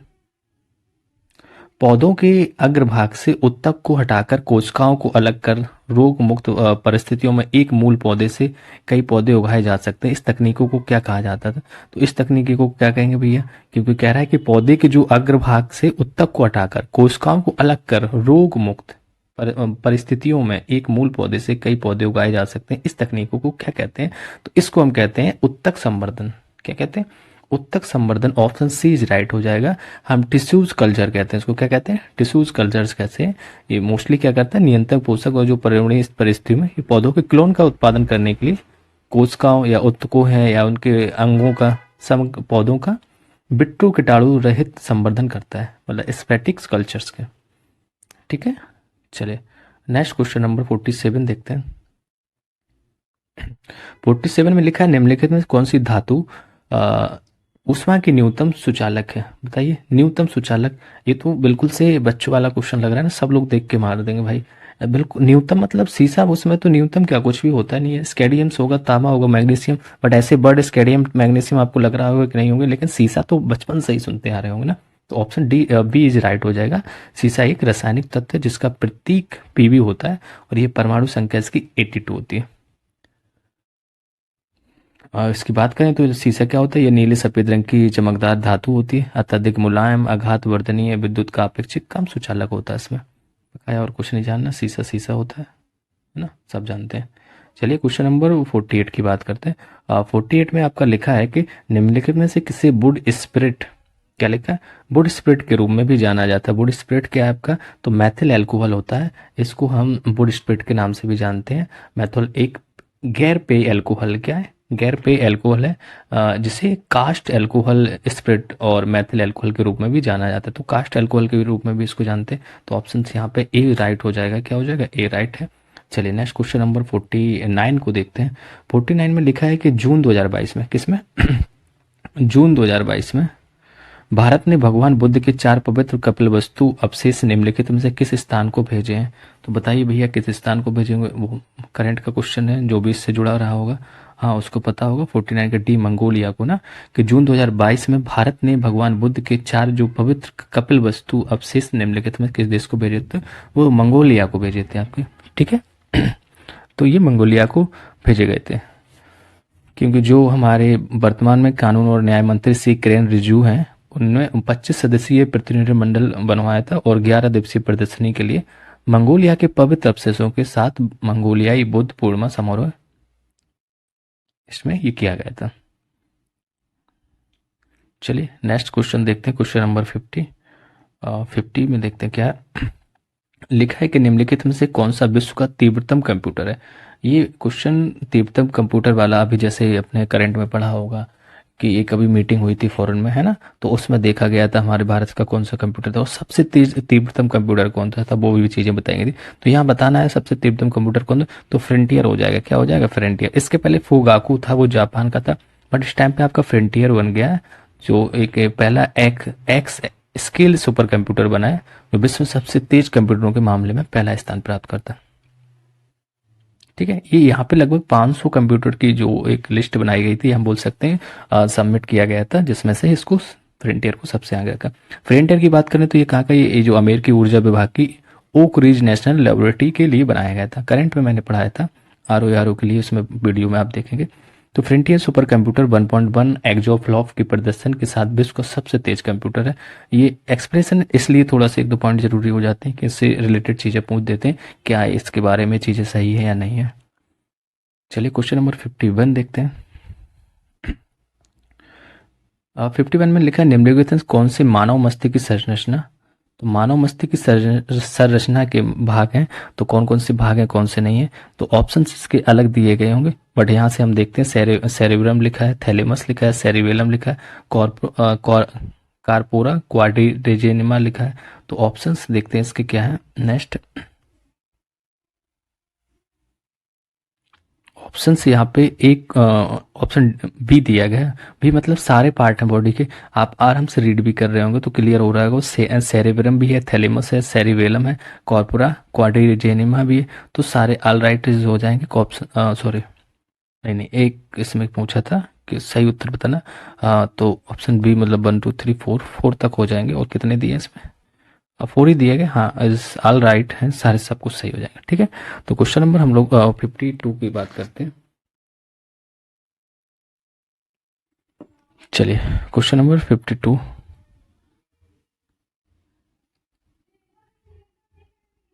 लिखा है कि निम्नलिखित में से पृथ्वी का सबसे पुराना जीव कौन सा है। बताइए भैया, पृथ्वी का सबसे पुराना जीव कौन सा है। तो अब हर जगह डायनासोर वायनासोर कुछ देखे नहीं लगा दें, नीलधारित शैवाल है, ये आपका पृथ्वी का सबसे पुराना जीव माना जाता है। ठीक है, जिसको हम साइनोबैक्टीरिया भी कहते हैं। क्या कहते हैं? साइनोबैक्टीरिया कहते हैं। तो ये आपका सबसे पुराना हो जाएगा। नेक्स्ट क्वेश्चन देखते हैं 53। उपकरण दिए गए, कार दिए गए हैं उनके, है ना, और 4 ऑप्शन दिए गए, तो कौन कौन से सही हैं इसमें से, उपकरण कौन से नहीं है, तो हम डायरेक्ट यहाँ पे देख लेते हैं। क्वेश्चन नंबर 53 सीधा अब आंसर अपने देखते हैं कौन सा सही है या नहीं है। डायनेमो की बात करें तो डायनेमो क्या होता है? ये आपका ये यांत्रिक ऊर्जा को विद्युत ऊर्जा में परिवर्तन करता है। हाँ, बिल्कुल सिंपल सा है। डायनेमो यांत्रिक ऊर्जा को मशीन से ही इलेक्ट्रिसिटी में कन्वर्ट कर देता है। बिल्कुल सही है, तो पहला तो सही हो गया आपका। और नेक्स्ट देखते हैं, माइक्रोफोन जो है विद्युत ऊर्जा को ध्वनि ऊर्जा में परिवर्तित करता है। नहीं, माइक्रोफोन नहीं करता। माइक्रोफोन क्या करता है? ध्वनि ऊर्जा का विद्युत ऊर्जा में परिवर्तन करता है। किसका? ध्वनि ऊर्जा का। तो ये उल्टा दिया गया ना, ध्वनि ऊर्जा का विद्युत ऊर्जा में परिवर्तन करता है माइक्रोफोन, तो ये गलत है आपका, बट मैंने सही बोल दिया, आप देख लें। लाउड स्पीकर की बात करें तो लाउड स्पीकर क्या करता है? तो इसमें लिखा है ध्वनि ऊर्जा को विद्युत ऊर्जा में परिवर्तन करता है, नहीं, ये भी क्या करता है? विद्युत ऊर्जा का ध्वनि ऊर्जा में परिवर्तित करता है, तो लाउड स्पीकर भी आपका गलत हो गया। और ट्यूबलाइट की बात करें तो विद्युत ऊर्जा को प्रकाश ऊर्जा में परिवर्तित करता है। ऑप्शन ए इसके जो मैच द फॉलोइंग है वो 1 और 4 सही हो जाएगा, और इसकी वजह से ऑप्शन यहाँ पर डी सही था आपका, और सारे गलत हैं, तो उनका एक्सप्लेनेशन भी बता दिया क्या सही होगा। नेक्स्ट क्वेश्चन देखते हैं, फिर से आपका मैच द फॉलोइंग है, और स्थान दी गई, अवस्थिति दी गई है, कौन सी जगह कहाँ पे है ना, झील हो सकती कुछ भी। सभा झील पूछा गया है, कहाँ पे सभा झील है, तो आपका ये सभा झील तो इराक में जाएगी। कहाँ पे जाएगी? तो यही यहाँ से ही गलत हो गया, ये तो मैच नहीं है, मतलब पहले का दूसरा देखना है, पहले का दूसरा ऑप्शन बी में ही लिखा है, तो यहाँ पे आपका बी ही सही हो जाएगा बस, और सारी चीज़ें कोई मतलब नहीं। तो सभा झील कहाँ है? इराक हो गई। अल अक्सा मस्जिद की बात करेंगे तो इजराइल बिल्कुल से रटा होगा, है ना, क्योंकि यहाँ पे हमेशा बम बम गिराए जाते हैं। अल अक्सा मस्जिद बहुत फेमस है क्योंकि यहाँ पे कुछ ना कुछ घटनाएं होती हैं, इस वजह से ये हाईलाइट रहती है। सैला सुरंग की बात करेंगे तो ये भारत में ही है सैला सुरंग, और स्नेक आइलैंड आपका यूक्रेन में हो जाएगा, तो इस वजह से ऑप्शन आपका बी इज राइट हो जाएगा। और हम क्वेश्चन नंबर 53 की बात करते हैं। 53 क्वेश्चन नंबर देखते हैं। 53 में फिर से आपका मैच द फॉलोइंग है, बहुत पूछे जाते हैं क्योंकि देखो पीसीएस का पेपर है, थोड़ा सा यूपीएससी अपना पेपर हार्ड कर रही है, तो ये उसके पैटर्न पे ये पहुंचती जा रही है। उत्तर प्रदेश स्थानांतरण नीति 2022 के संदर्भ में निम्नलिखित कथनों में से कौन सा सही है? तो उत्तर प्रदेश सरकार ने पिछले 5 वर्ष पूर्ण होने पर समूह ए एवं बी अधिकारियों के स्थानांतरण हेतु स्थानांतरण नीति 2022 का अनुमोदन किया है। समूह ए और बी के स्थानांतरण सर्ववार कार्यरत अधिकारियों और कर्मचारियों की संख्या के सापेक्ष 20% तक किए जा सकते हैं। तो यहाँ पे क्वेश्चन नंबर 53 है, तो कौन सा सही होगा? यहाँ पे केवल दूसरा वाला सही है, ऑप्शन सी इज राइट हो जाएगा। क्या हो जाएगा? सी इज राइट, मतलब दूसरा वाला सही है, सी ऑप्शन आपका सही होगा। क्योंकि लिखा है कि जो जिले में 3 वर्ष और मंडल में 7 वर्ष पूरे होने पर ग्रुप ए और ग्रुप बी के अधिकारियों को स्थानांतरण हेतु स्थानांतरण नीति जो 2022 को मंजूरी दी गई थी। ठीक है, तो यहाँ पे क्या लिखा है? 5 वर्ष, तो इस वजह से ये गलत हो गया। देखो थोड़ी सी बारीकी चीजें पूछी जाती हैं। तो कितने वर्ष हो गए? 7 वर्ष से इसको चेंज किया गया था। क्वेश्चन नंबर अम्लराज के बारे में पूछा है, क्वेश्चन नंबर आपका 56 है। कौन सा? 56, जिसमें पूछा है कि अम्लराज कहा जाता है तो किसे कहा जाता है? 4 ऑप्शन दिए गए, जिंक सल्फाइड और बेरियम सल्फाइड का मिश्रण कहते हैं, या हम कार्बन मोनोऑक्साइड नाइट्रोजन गैस का मिश्रण कहते हैं। नहीं, ये तो बिल्कुल से बेकार है। नाइट्रिक अम्ल और सल्फ्यूरिक अम्ल का मिश्रण कहते हैं। नहीं, अम्लराज मतलब आप समझ रहे हैं ना? हाँ, थोड़ा सा जो HNO3+ HCl टाइप से चीजें बनती है। तो नाइट्रिक अम्ल और हाइड्रोक्लोरिक अम्ल का जो मिश्रण होता है उसे हम क्या कहते हैं? अम्लराज कहते हैं। किसका अनुपात? आपका नाइट्रिक अम्ल और हाइड्रोक्लोरिक अम्ल का मिश्रण 1:3 के अनुपात में ये शांत नाइट्रिक अम्ल और शांत हाइड्रोक्लोरिक अम्ल, जिसको हम HNO3+ HCl कहते हैं, इस टाइप का ये मिश्रण रहता है। तो ऑप्शन यहाँ पे आपका डी इज राइट हो जाएगा। चलिए क्वेश्चन नंबर हम 57 की बात करते हैं। 57 में लिखा है, फिर से आपके मैच द फॉलोइंग है, और क्रिया अभिक्रिया और यौगिक दिए गए तो किसके साथ क्या अभिक्रिया हो रही है? इसमें लिखा है कि अगर हम संयोजन अभिक्रिया की बात करेंगे, किसकी? जो संयोजन अभिक्रिया है, क्या इससे मैच कर रहा है? नहीं, कोई भी नहीं दिख रहा। और विस्थापन अभिक्रिया की बात करते हैं, तो विस्थापन अभिक्रिया आपकी है जो ये FeSO4+Zn से होना चाहिए। विस्थापन अभिक्रिया इसमें हो रही है, किसमें? ये FeSO4+Zn से हो जाएगा। और अपघटन अभिक्रिया की बात करेंगे तो NaH ये आपका अपघटन अभिक्रिया हो जाएगा, मतलब बी का चौथा और डी का दूसरा। तो ऑप्शन ए इज राइट हो जाएगा। यहाँ पे क्या हो जाएगा? ए इज राइट हो जाएगा, इस वजह से पहले का तीसरा हो जाएगा। संयोजन अभिक्रिया आपका C+O2 हो जाएगा, और इसके बाद एक बचा प्रतिस्थापन अभिक्रिया है, तो वो आपका क्या हो जाएगा? C2H5Cl + KaOH हो जाएगा। चलिए, और क्वेश्चन नंबर हम 58 को देखते हैं। 58 में लिखा है कि आपका निम्नलिखित में से माता पिता से संतानों में वंशानुगत लक्षणों के हस्तांतरण को नियंत्रित करता है। तो जो वंशानुगत आपके जो लक्षण हस्तांतरित होते हैं, तो इसको नियंत्रण कैसे किया जाता है वो बताना है आपका। तो जीन के द्वारा किया जाता है। मोस्टली जीन ही है जो आपका इनहेरिटेंस जो चीजें रहती है, एक इकाई है जो वंशानुगत रहती है, जीन होता है। ठीक है, कौन सा? जीन। क्योंकि क्या होता है कि माता पिता के जीन के जो विभिन्न संयोजनों के परिणामस्वरूप संतानों में अलग अलग लक्षण पाए जाते हैं। ठीक है, कैसे कि इसका जो अभिप्राय है कि एक व्यक्ति के माता पिता अपनी कुछ विशेषताओं को उस व्यक्ति में हस्तांतरित करते हैं। यदि व्यक्ति के पिता की आंखें भूरी हैं तो उस व्यक्ति की भी आंखें थोड़ा सा इफेक्टेड, देखोगे इनके फेस इनकी माँ से मिल रहा है ना, पापा से मिल रहा है, तो वो आपके जीन से प्रभाव करते हैं। ठीक है, बाल घुंघराले अगर किसी की मम्मी के, तो मोस्टली देखना बच्ची के भी घुंघराले हो जाएंगे, तो ये जीन्स का इफेक्ट रहता है। चलिए क्वेश्चन नंबर 59 की बात करते हैं। 59 में 2 स्टेटमेंट दिए गए और पूछा है अल्ट्रा थिन, क्या लिखा है कि अल्ट्रा थिन हेटेरोप्रोटीन फिल्म, जो फिल्म निम्नलिखित में से किस प्रोटीन का उपयोग किया जाता है? तो ये अल्ट्रा थिन जो हेटेरोप्रोटीन फिल्म प्रोटीन का उपयोग किस में किया जाता है? 4 दिए गए, इसमें से हमें बताना किस किस में किया जाता है। साकारीन में किया जाता है, देखते हैं। उसके बाद बोबाइन सीरम एल्बोनियम लिखा है, और कॉन्ग्निलिसिन लिखा है, लाइसोजाइम लिखा है। यहाँ पे ऑप्शन बी इज राइट है क्योंकि 2 हैं आपका, बोबाइन सीरम्स एल्बोनियम्स और आपका लाइसोजाइम्स, ये 2 सही हो जाएंगे। बकाया आपके गलत हैं, तो हम बोल सकते हैं जो अल्ट्रा थिन हेटेरोप्रोटीन है, एक टाइप से एक वैज्ञानिक का ही नाम था जिसने इस टाइप की चीजें खोजी थी उनका। चलिए नेक्स्ट क्वेश्चन नंबर 60 की बात करते हैं। 60 में लिखा है श्रेष्ठ श्रेष्ठ योजना के संदर्भ में निम्नलिखित में से कौन से कथन सही है। तो श्रेष्ठ योजना के बारे में बताना है। 2 स्टेटमेंट दिए गए, पहले हमें फर्स्ट वर्ड देख लेना है, किस पे फोकस करना है। 2 स्टेटमेंट दिए गए, क्या ये 2 उसके बारे में सही है या नहीं है। यह शिक्षा मंत्रालय की एक पहल है। श्रेष्ठ श्रेष्ठ जो है क्या एक शिक्षा मंत्रालय की पहल है। और दूसरा दिया है गया कि यह अनुसूचित जाति के छात्र को समर्पित है। तो आई थिंक यहाँ पे केवल सी ही सही हो रहा है, मतलब दूसरा वाला सही है, यह अनुसूचित जाति के छात्रों को समर्पित है, लेकिन ये शिक्षा मंत्रालय की पहल नहीं है। ठीक है, क्योंकि ये जो जून 2022 में सामाजिक न्याय व अधिकारिता मंत्रालय ने श्रेष्ठ योजना शुरू की थी। किसने की थी? सामाजिक न्याय व अधिकारिता मंत्रालय ने। तो शिक्षा मंत्रालय पे नहीं जाना हमें, सोशल जस्टिस वाली संस्था वो हो जाएगा मंत्रालय। और इसका जो उद्देश्य है सर्वश्रेष्ठ निजी आवासीय विद्यालयों के बच्चों को गुणवत्ता एक शिक्षा प्रदान करना, अनुसूचित जाति के लोगों को सामाजिक आर्थिक स्थिति का उत्थान करना, इस टाइप की इसकी है। मोस्टली इसमें फोकस क्या है? कक्षा 9 और कक्षा 11 में प्रवेश करना, जो सीबीएसई में बच्चे होते हैं, तो 9 में और 11 में प्रवेश के लिए।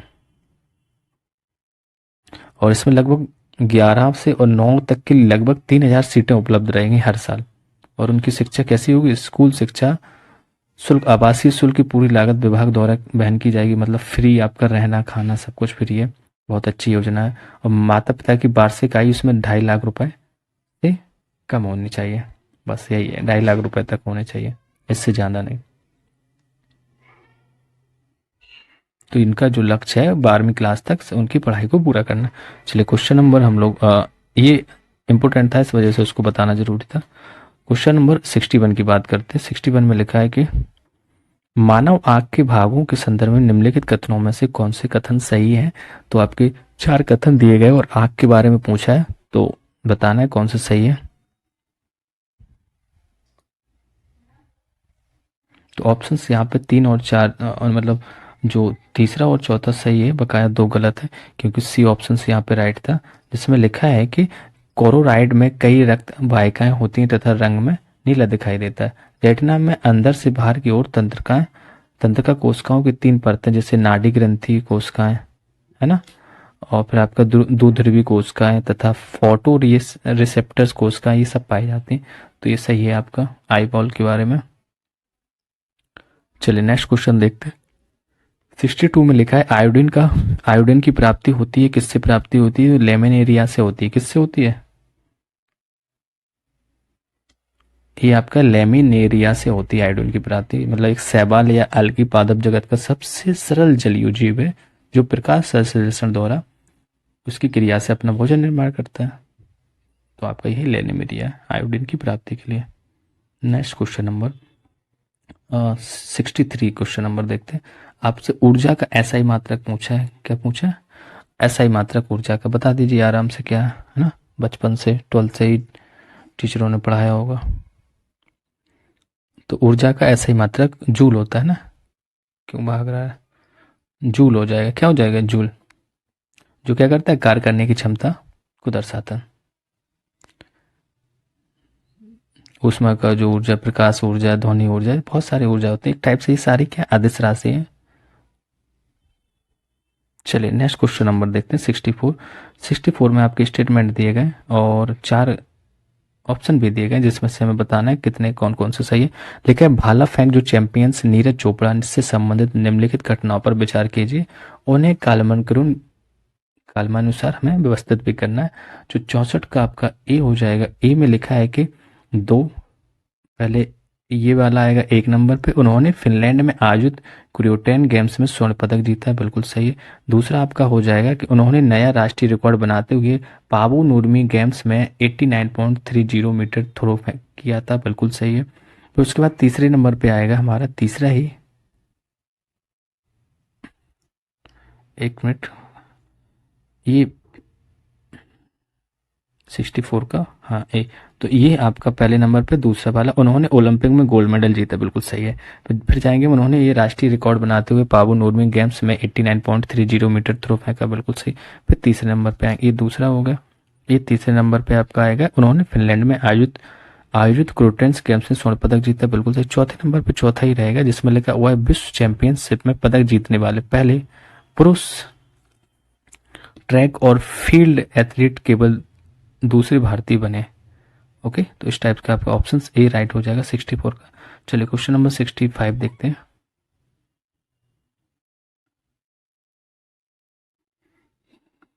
65 में लिखा है कि हाल ही में उत्तर प्रदेश सरकार ने फैसला किया है कि अब अस्पतालों का नामकरण किया जा सकता है। भैया बताइए, अब अस्पतालों का नाम भी नामकरण होगा, तो क्या है इसमें?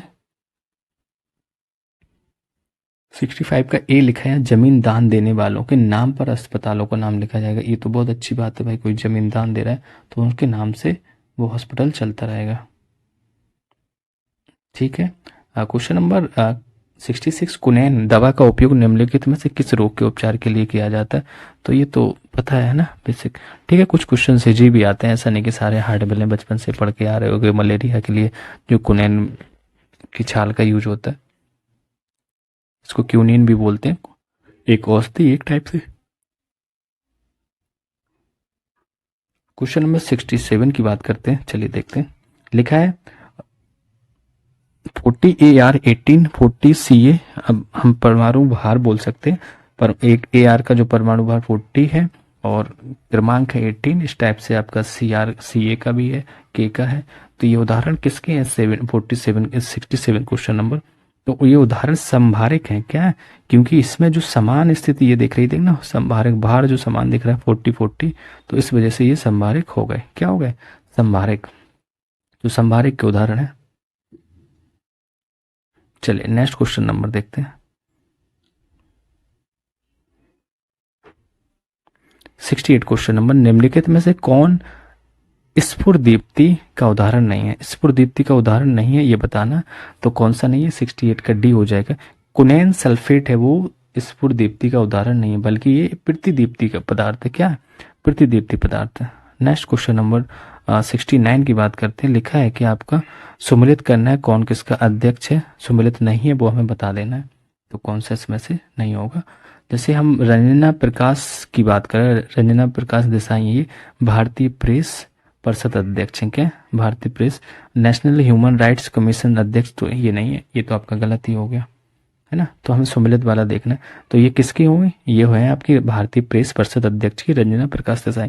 नेक्स्ट बात करते हैं Anil Chauhan. Anil Chauhan chief of defence staff, chief of defence staff, ये दूसरा वाला बिल्कुल सही हो गया। और बात कर लेते हैं परमेश्वर अय्यर की बात करें तो ये नीति आयोग के CEO हैं, तो ये भी सही है। नीति आयोग के CEO परमेश्वर अय्यर। और अरुण गोयल के आपके चुनाव आयोग, तो पहले वाला गलत था, तो हमें सुमेलित नहीं ही बताना था, तो हमारे लिए यहाँ पे ए सही हो जाएगा, क्योंकि रंजना प्रकाश देसाई हैं वो आपकी भारतीय प्रेस परिषद अध्यक्ष है, ना कि आपका NRH अध्यक्ष। ठीक। क्वेश्चन नंबर 70 में लिखा है कि लाइफ मूवमेंट के संदर्भ में निम्नलिखित में से कौन से कथन सही है? लाइफ का विचार COP25 के दौरान प्रधानमंत्री नरेंद्र मोदी द्वारा प्रस्तुत किया गया था। यह विचार पर्यावरण के प्रति जागरूक जीवन शैली को बढ़ावा देता है। तो दोनों में से कौन सा आपका सही? तो ऑप्शन सी इज राइट है, यहाँ पे केवल एक सही है। कौन सा? दूसरा ही है। विचार पर्यावरण के प्रति जागरूक जीवन शैली को बढ़ावा देने के लिए इसको लाया गया था। और इसकी बात करें तो ये प्रधानमंत्री नरेंद्र मोदी द्वारा ये 5 जून 2022 को life style for the environment, जिसका लाइफ मूवमेंट की शुरुआत की गई थी। ठीक है। और एक कहाँ से ये शुरू किया था? तो वर्ष 2021 में ग्लासगो में आयोजित संयुक्त राष्ट्र जलवायु परिवर्तन था सम्मेलन, मतलब COP26 से इसको वहां से ये कथन लिया गया था, वहां मोदी द्वारा इसको प्रस्तुत किया गया था। चलिए नेक्स्ट क्वेश्चन देखते हैं। क्वेश्चन नंबर 71 में लिखा है निम्नलिखित में से कौन सी जंतु कोशिका में मौजूद नहीं होता? तो कौन जंतु कोशिका में मौजूद नहीं होता वो बताना। तो 71 का आपका यहाँ पे ऑप्शन से डी इज राइट हो जाएगा। प्लास्मोडेस्माटा है ये आपका कोशिका में मौजूद नहीं रहता है। ठीक है, क्या नहीं रहता है? ये आपका नहीं रहता है। ऑप्शन डी इज राइट हो जाएगा। एंटोनी वॉन ल्यूवेनहॉक ने पहली बार एक जीवित कोशिका को देखा और उसका वर्णन किया था, तो आपको एंटोनी वॉन के बारे में पता चल गया। और यहाँ पे आपका जो प्लास्मोडेस्माटा अनुपस्थित रहता है, मतलब ये पादप में उपस्थित रहता है लेकिन जंतु कोशिका में उपस्थित रहता है। ये जंतु कोशिका हमसे पूछी थी, तो यहाँ पे उपस्थित कौन सा रहेगा? प्लास्मोडेस्माटा, किसमें? पादप में उपस्थित रहता है। नेक्स्ट क्वेश्चन नंबर 72 की बात करते हैं।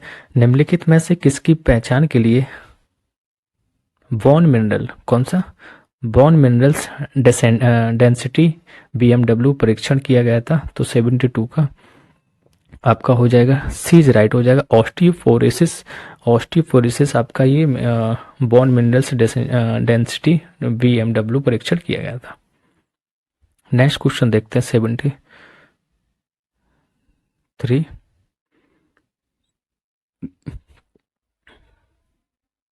73 में लिखा है कि आपके श्यानता के संदर्भ में स्टेटमेंट देना, आपको स्टेटमेंट दिए गए, बताना कौन सा सही है कौन से गलत है। कि तापमान के बढ़ने पर द्रव की श्यानता कम होती है, तापमान के बढ़ाने पर गैस की श्यानता कम हो जाती है, ठोस में श्यानता का अभाव होता है, शहद और ग्लिसरीन में श्यानता की तीव्र प्रवृत्ति अधिक होती है।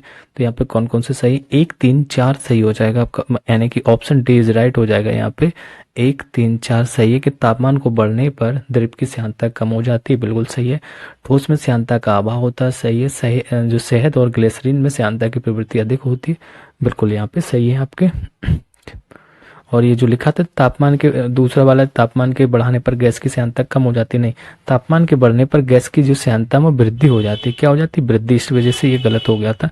क्वेश्चन नंबर हम 74 की बात करते हैं। मैच द फॉलोइंग, आपका दिवस दिए गए हैं, दिन दिए गए हैं, तो बताना है कौन सा दिन किस दिन मनाया जाता है। तो 12 जनवरी आपका राष्ट्रीय युवा दिवस, ये आपका RO में भी क्वेश्चन इस टाइप के पूछे गए थे। तो 12 जनवरी सीधा राष्ट्रीय युवा दिवस, कहाँ है राष्ट्रीय युवा दिवस ये। और जो भी आ रहा है ठीक है, अब ना आएगा तब भी कोई बात नहीं, बट एक मिल गया। और 14 सितंबर को भी आप अच्छे से जान सकते हैं क्या है, राष्ट्रीय हिंदी दिवस के रूप में 14 सितंबर मनाया जाता है, तो इसका डी हो जाएगा। बकाया 19 जून, तो 19 जून की बात करें तो राष्ट्रीय पठन दिवस के रूप में मनाया जाता है, ऑप्शन डी हो जाएगा यहाँ पे। और 1 जुलाई को क्या होता है, राष्ट्रीय चिकित्सा दिवस। और इस टाइप के मैच द फॉलोइंग ये आपके 74 क्वेश्चन नंबर के हो गए। और यहाँ पे ऑप्शंस आपका जो है वो सी हो जाएगा, सी में सारी चीजें दी गई। चलिए क्वेश्चन नंबर 75 की बात करते हैं। हाल ही में खाद्य सुरक्षा एवं औषधि, कौन सा, खाद्य सुरक्षा एवं औषधि प्रशासन ने ईट राइट कार्यक्रम के तहत निम्नलिखित में से किस मंदिर को भोग, ईट राइट कार्यक्रम के दौरान किस मंदिर को भोग प्रमाण पत्र प्रदान किया। तो भोग प्रमाण पत्र किसको प्रदान किया, ये आपका इस्कॉन मंदिर जो मथुरा में है, भगवान कृष्ण का मंदिर इस्कॉन, तो ये आपका जो फसाई है उसके द्वारा इसको किया गया, ठीक है। ईट राइट कार्यक्रम में मथुरा के वृंदावन प्रेम मंदिर और इस्कॉन मंदिर को भोग प्रमाण पत्र प्रदान किया गया। ओके, नेक्स्ट इस्कॉन मंदिर और प्रेम मंदिर दोनों था। क्वेश्चन नंबर 76 की बात करते हैं आपके साइक्लोनाइट, कौन सा, साइक्लोनाइट के बारे में क्वेश्चन से, क्या है साइक्लोनाइट, तो ये आपका विस्फोटक होता है। साइक्लोनाइट क्या है आपका, एक टाइप का एक विस्फोटक है जिसको हम RDX भी बोलते हैं। RDX जिसका रासायनिक नाम जो साइक्लो ड्राई मिथाइलोनिन एंड ट्राइनाइट्रामाइन है, जो एक प्लास्टिक विस्फोटक भी कहा जाता है इसको, ठीक है। और थोड़े से दूसरी कंट्री में देखेंगे तो अलग अलग नाम से जाना जाता है, बट हमें अपना देखना है। क्वेश्चन नंबर 77 देखना है। 77 में लिखा है कि निम्नलिखित में से कौन सा एक सही नहीं है, और मैं सही नहीं है बताना है। तो ऑप्शन 4 दिए, 4 में से एक सही नहीं है। किसी तत्व के परमाणु के द्रव्यमानों, परमाणु के प्रोटॉनों और न्यूट्रॉनों के योग को द्रव्यमान संख्या कहते हैं, तो ये तो सही है ना, हमें गलत बताना है। और ये सही हो गया है। एनएडो किरण प्रयोग से इलेक्ट्रॉन प्राप्त किया जाता है, नहीं एनएडो से नहीं किया जाता है, क्योंकि जो इलेक्ट्रॉन्स जो है कैथोड किरण प्रयोग से इलेक्ट्रॉन प्रयोग किया जाता है, तो ये वाला गलत है, ये गलत बताना था। और जो समस्थानिक उन तत्वों के परमाणु होते हैं जिनकी परमाणु संख्या समान लेकिन द्रव्यमान संख्या भिन्न भिन्न होती है। ये क्वेश्चन इस टाइप का आ गया था, समस्थानिक वाला बताया था आपको। हाइड्रोजन का परमाणु सबसे छोटा और सबसे हल्का होता है, राइट है। तो ACD राइट है आपके, और हमें यहाँ नहीं वाला बताना था, तो ऑप्शन यहाँ पे बी वाला गलत हो जाएगा कि एनोड किरण से इलेक्ट्रॉन प्राप्त नहीं होता, कैथोड किरण से होता है, इस वजह से यहाँ पे ये गलत हो गया। क्वेश्चन नंबर 78 की बात करते हैं। 78 में लिखा है हीमोग्लोबिन के संदर्भ में निम्नलिखित कथनों पर विचार करना है। क्या है, इसमें लोहे होता है हीमोग्लोबिन में, हाँ लोहा तो होता ही है ना। और यह रक्त में ऑक्सीजन का वाहक है, ये भी सही है। यह रक्त को लाल रंग प्रदान करता है, बिल्कुल सही।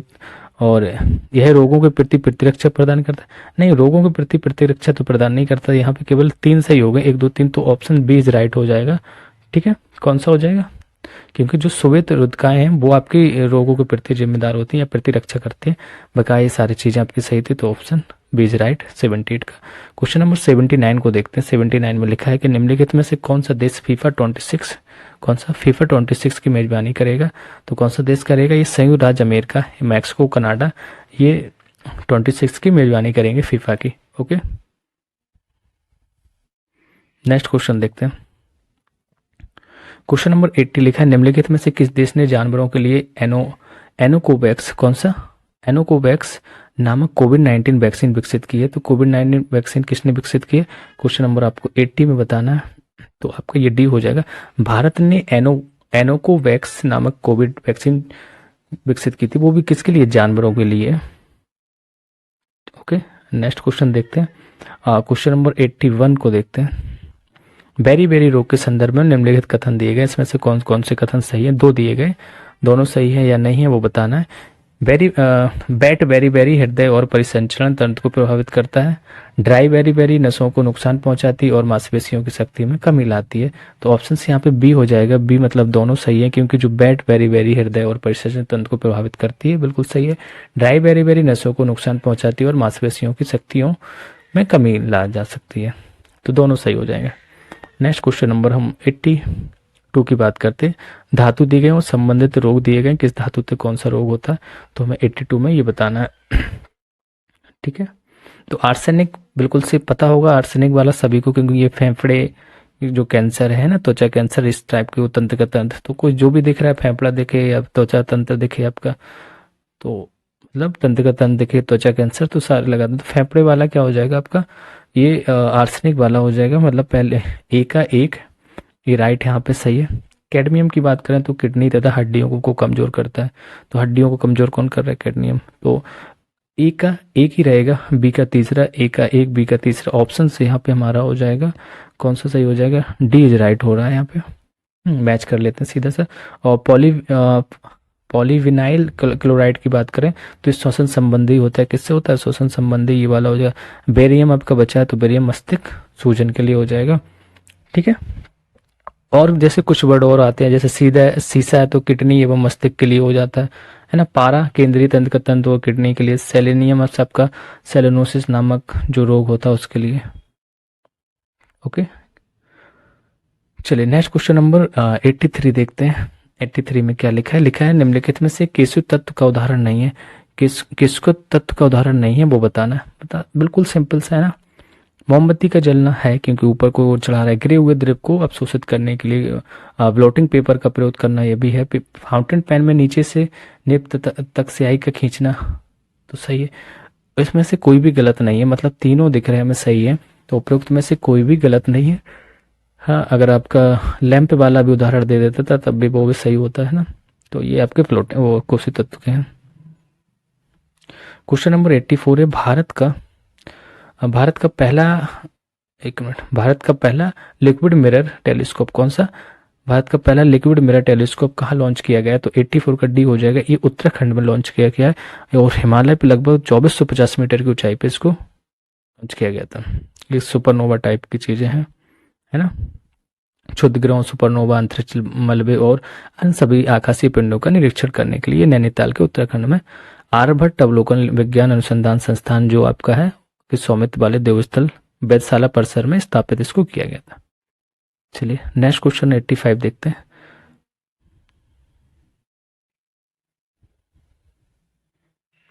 में लिखा है कि हाल ही में उत्तर प्रदेश सरकार ने कहा छात्रवृत्ति उपलब्ध हो गई। हाल ही में उत्तर प्रदेश सरकार ने कहा कि छात्रवृत्ति उपलब्ध होगी। तो ये क्वेश्चन बोलने में थोड़ा अजीब सा लग रहा है, बट ई रूपी होगा। ठीक है, यहाँ पे 19 जून 2022 को समाज कल्याण जो मंत्रालय सरकार उत्तर प्रदेश के जो मंत्रालय है उसने छात्रवृत्ति ई रूपी माध्यम से उपलब्ध कराने की बात की गई, ऐसे समझ सकते हैं इसको सिंपल लैंग्वेज में। ठीक है, चलिए नेक्स्ट क्वेश्चन देखते हैं। 86 क्वेश्चन नंबर, निम्नलिखित में से कौन से विटामिन जल में घुलनशील है? बताइए। बिल्कुल से जल में घुलनशील बताना है तो BC आपका सीधा सा है, बकाया आपके अलग हो जाएंगे, क्योंकि इसके जो विटामिन की अगर बात करें, सर्वप्रथम इसकी खोज जो की थी आपकी C. फंक ने 1911 में की थी। और मानव शरीर में जो कार्बनिक पदार्थों की आवश्यकता कम मात्रा में होती है तो विटामिन खाद्य पदार्थों से प्राप्त होते हैं। इनकी कमी से कुछ रोग हो जाते हैं, जैसे जो कमी होती है पता आपको है ना, विटामिन बी और विटामिन सी से जो कमी हो जाती है। और बसा में बकाया जो आपके आएंगे ए डी ई के हैं, सब ये बसा में घुलनशील है। बकाया बी सी आपका कैसे में, जल में। 87 क्वेश्चन नंबर देखते हैं। अधिकतन दिया गया और आपका कारण दिया गया, तो कौन सा सही है वो बताना है। लिखा है कि तापमान में वृद्धि के साथ लिथियम कार्बोनेट की घुलनशीलता कम हो जाती है। तो क्या कह रहा है कि तापमान में जो वृद्धि होती है तो वृद्धि के साथ लिथियम कार्बोनेट की घुलनशीलता कम हो जाती है। लिथियम कार्बोनेट के विघटन की प्रक्रिया प्रकृति में एंडोथर्मिक है। तो कह रहे हैं कि लिथियम जो कार्बोनेट है उसकी जो विघटन की प्रक्रिया वो प्रकृति में एंडोथर्मिक है। तो 87 का हम देखेंगे, 87 का ऑप्शन यहाँ पे डी दिया गया, बी दिया गया, ए सही है परंतु आर गलत है। तो हम फिर से एक बार देख लेते हैं। ए सही है, मतलब तापमान में वृद्धि के साथ लिथियम कार्बोनेट की घुलनशीलता कम हो जाती है, बट दूसरा वाला आपका गलत हो जाएगा। ठीक है, चलिए क्वेश्चन नंबर 88 देखते हैं। मानव रक्त का औसतन पीएच मान क्या होता है। ये क्वेश्चन वही वाले हैं जो आपको हमेशा याद रहते हैं, है ना। हाँ, 7.4 रक्त का मानव जो औसत पीएच मान। ओके, अब 7.4 इसलिए इसको कहते हैं कि 7.35 से लेकर 7.45 ये जो पोटेंशियल्स ऑफ हाइड्रोजन्स रहता है इसका औसत इस वजह से माना जाता है। नेक्स्ट, अरे जो पोटेंशियल्स ऑफ हाइड्रोजन्स मतलब एचपी वही है।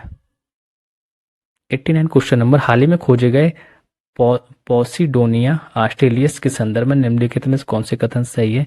ये जो पॉसिडोनिया ऑस्ट्रेलियस है ये है क्या, यह 150 किलोमीटर में फैला विश्व का दूसरा सबसे बड़ा पौधा है। इसे न्यूजीलैंड के तट पर सार खाड़ी में खोजा गया। बताइए भैया कौन से। तो ये तो ना तो इसमें पहला सही है ना दूसरा, क्योंकि जो पैसिडोनिया जी ऑस्ट्रेलियस है ये ऑस्ट्रेलिया के तट पर सार्क के खाड़ी में या सार्क बे या खाड़ी में खोजा गया है। दुनिया का सबसे बड़ा पौधा है। और यहाँ क्या लिखा है, ये 150 किलोमीटर विश्व का दूसरा सबसे बड़ा, नहीं दुनिया का सबसे बड़ा है ना। यह समुद्री घास लगभग 180 किलोमीटर लंबी और 150 किलोमीटर की फैली हुई है। तो इस वजह से ये आपका गलत हो गया और दूसरा भी गलत है। ठीक है,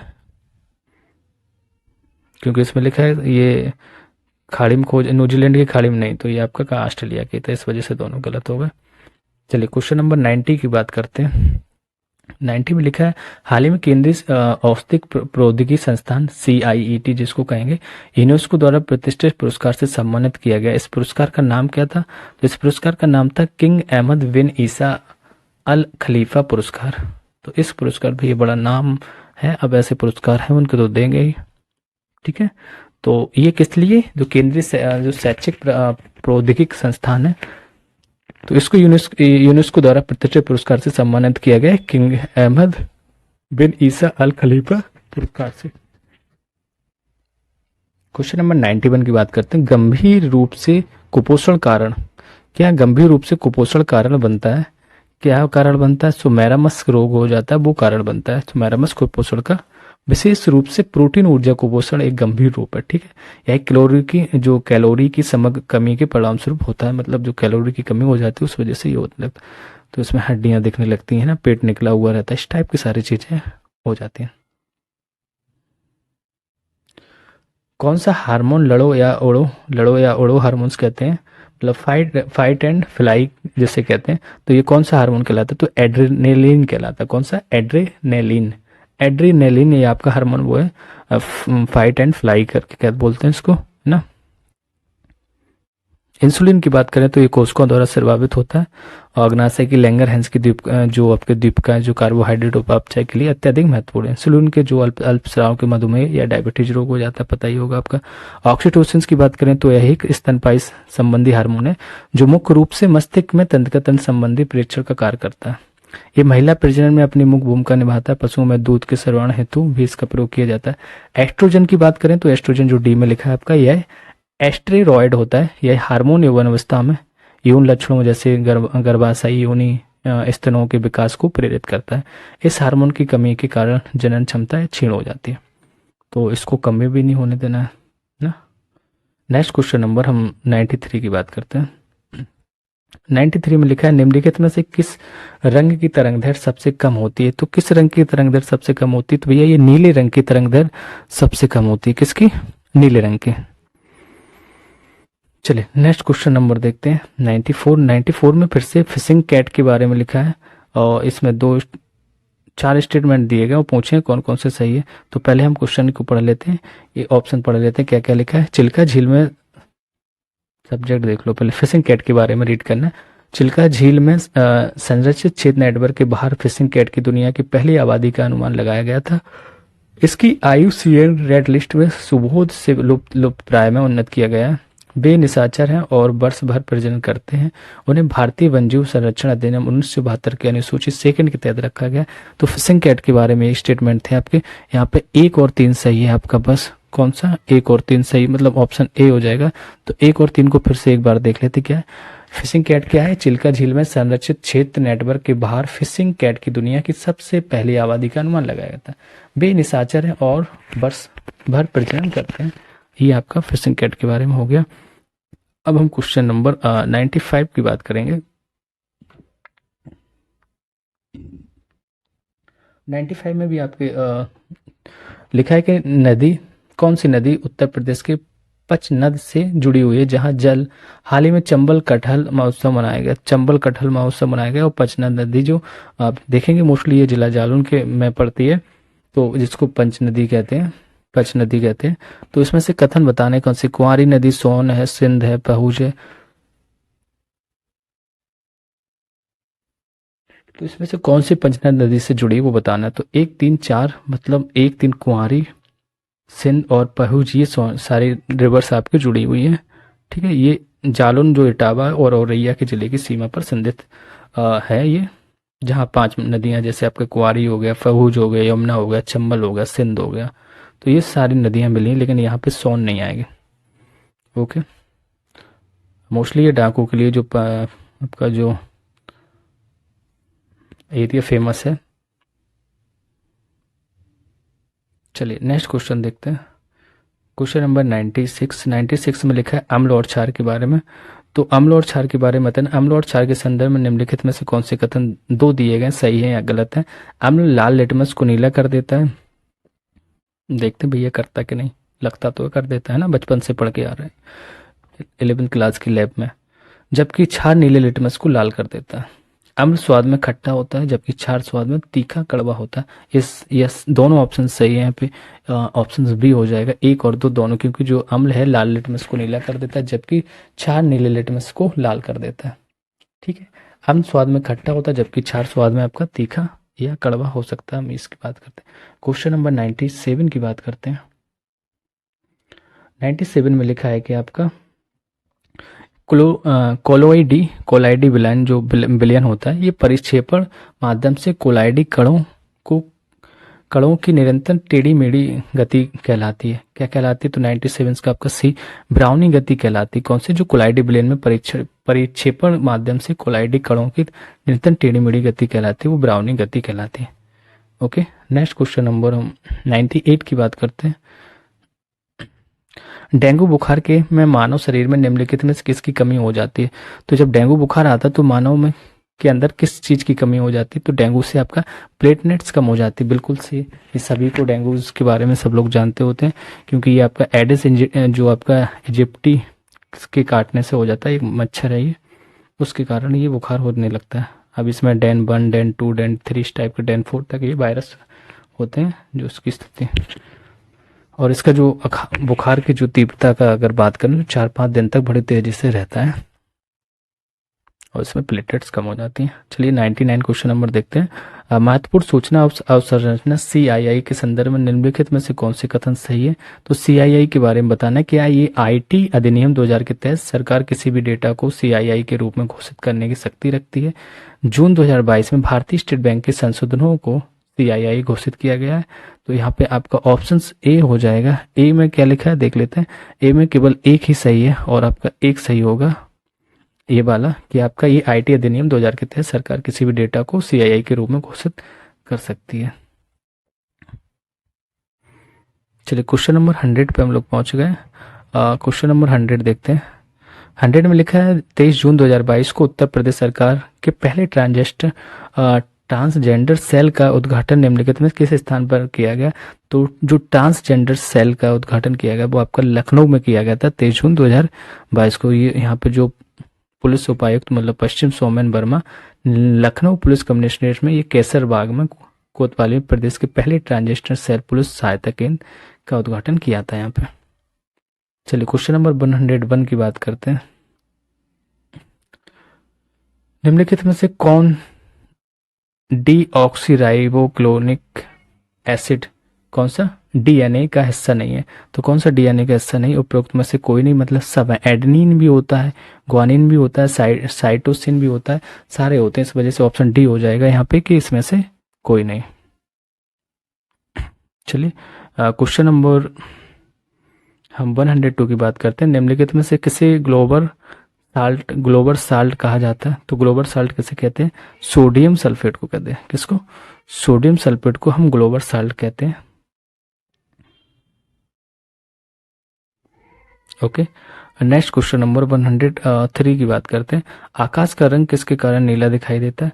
तो आकाश का रंग बताना है किसके कारण नीला दिखाई देता है। ऑप्शन यहाँ पे डी हो जाएगा, डी प्रकाश का प्रकीर्णन के द्वारा। किसके द्वारा? आकाश का रंग जो नीला दिखाई देता है प्रकाश का प्रकीर्णन के द्वारा। नेक्स्ट क्वेश्चन देखते हैं 104 क्वेश्चन नंबर देखते हैं। 104 में लिखा है निम्नलिखित में से कौन one nation one ration card योजना को लागू करने वाला 36वां राज्य केंद्र शासित प्रदेश या राज्य या केंद्र शासित प्रदेश बना है? तो वो आपका असम बना था। कौन सा? असम, जो आपका one nation one ration card था उसमें ये असम सबसे लास्ट 26 में था। चलिए क्वेश्चन नंबर 105 की बात करते हैं।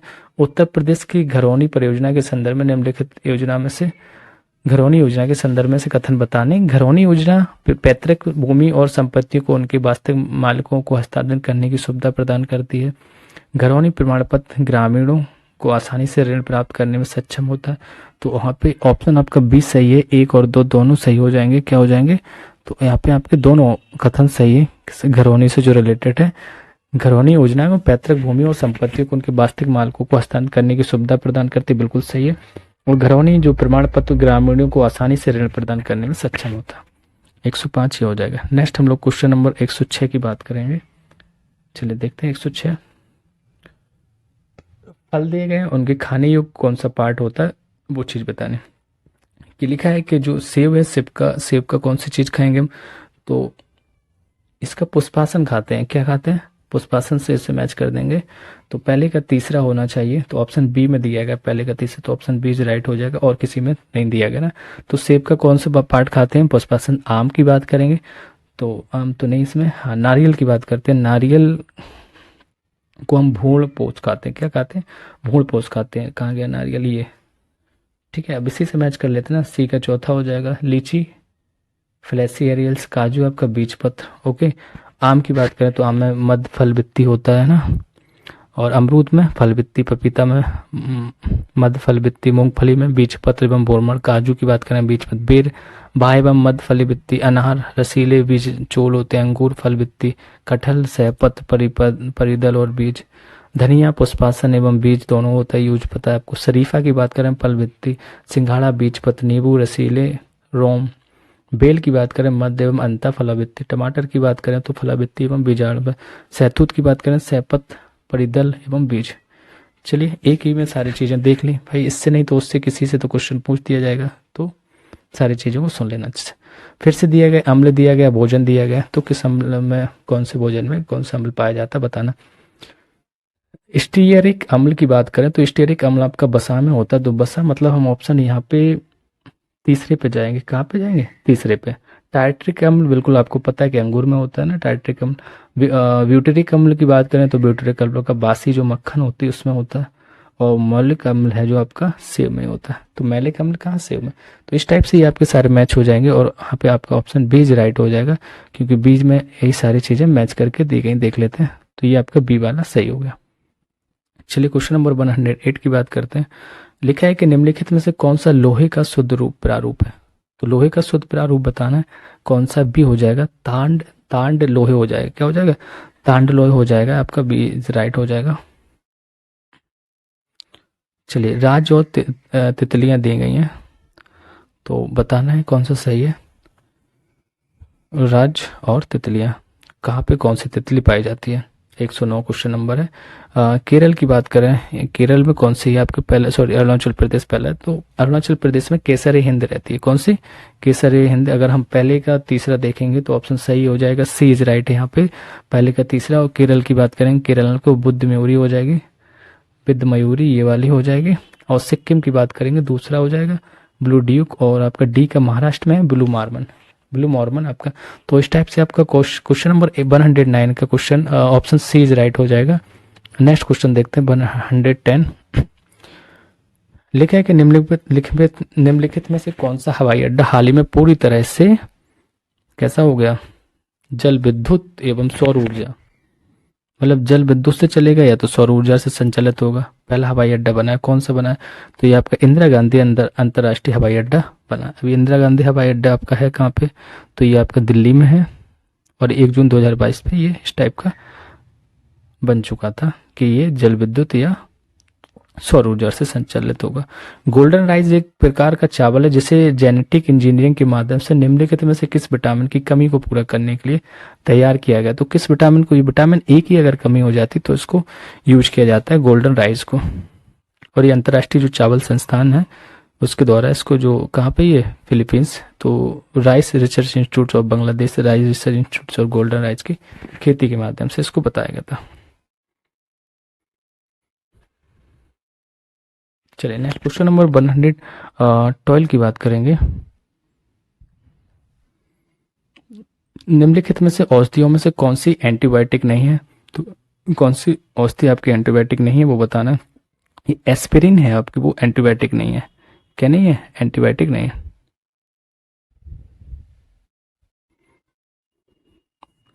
और नेक्स्ट क्वेश्चन बात करते हैं 113 की। लिखा है ऊर्ध्वपातन के संदर्भ में निम्नलिखित में से कौन से कथन सही हैं? तो 2 कथन दिए गए हैं, तो 2 ऑप्शन दिए। पहले ऊर्ध्वपातन के बारे में पढ़ते हैं। ऊर्ध्वपातन के कारण गीले कपड़े सूख जाते हैं, 113 की बात करनी है। और ऊर्ध्वपातन से तालाब का पानी सूख जाता है। तो यहाँ पे दोनों गलत हैं, क्योंकि जो गर्म करने पर जब कोई ठोस सीधे जो वाष्प में बदलता है और ठंडा करने पर वाष्प सीधे ठोस में परिवर्तन हो जाता है, तो उस घटना को हम उच्च बनाने की जो क्रिया है उसी ऊर्ध्वपातन कहते हैं। ठीक है, मतलब जैसे कि आपके जो कपूर के बारे में देखा था, तो गर्म करेंगे सीधे वाष्प बन जाएगा और ठंडा करेंगे सीधा आइस के फॉर्म में हो जाएगा।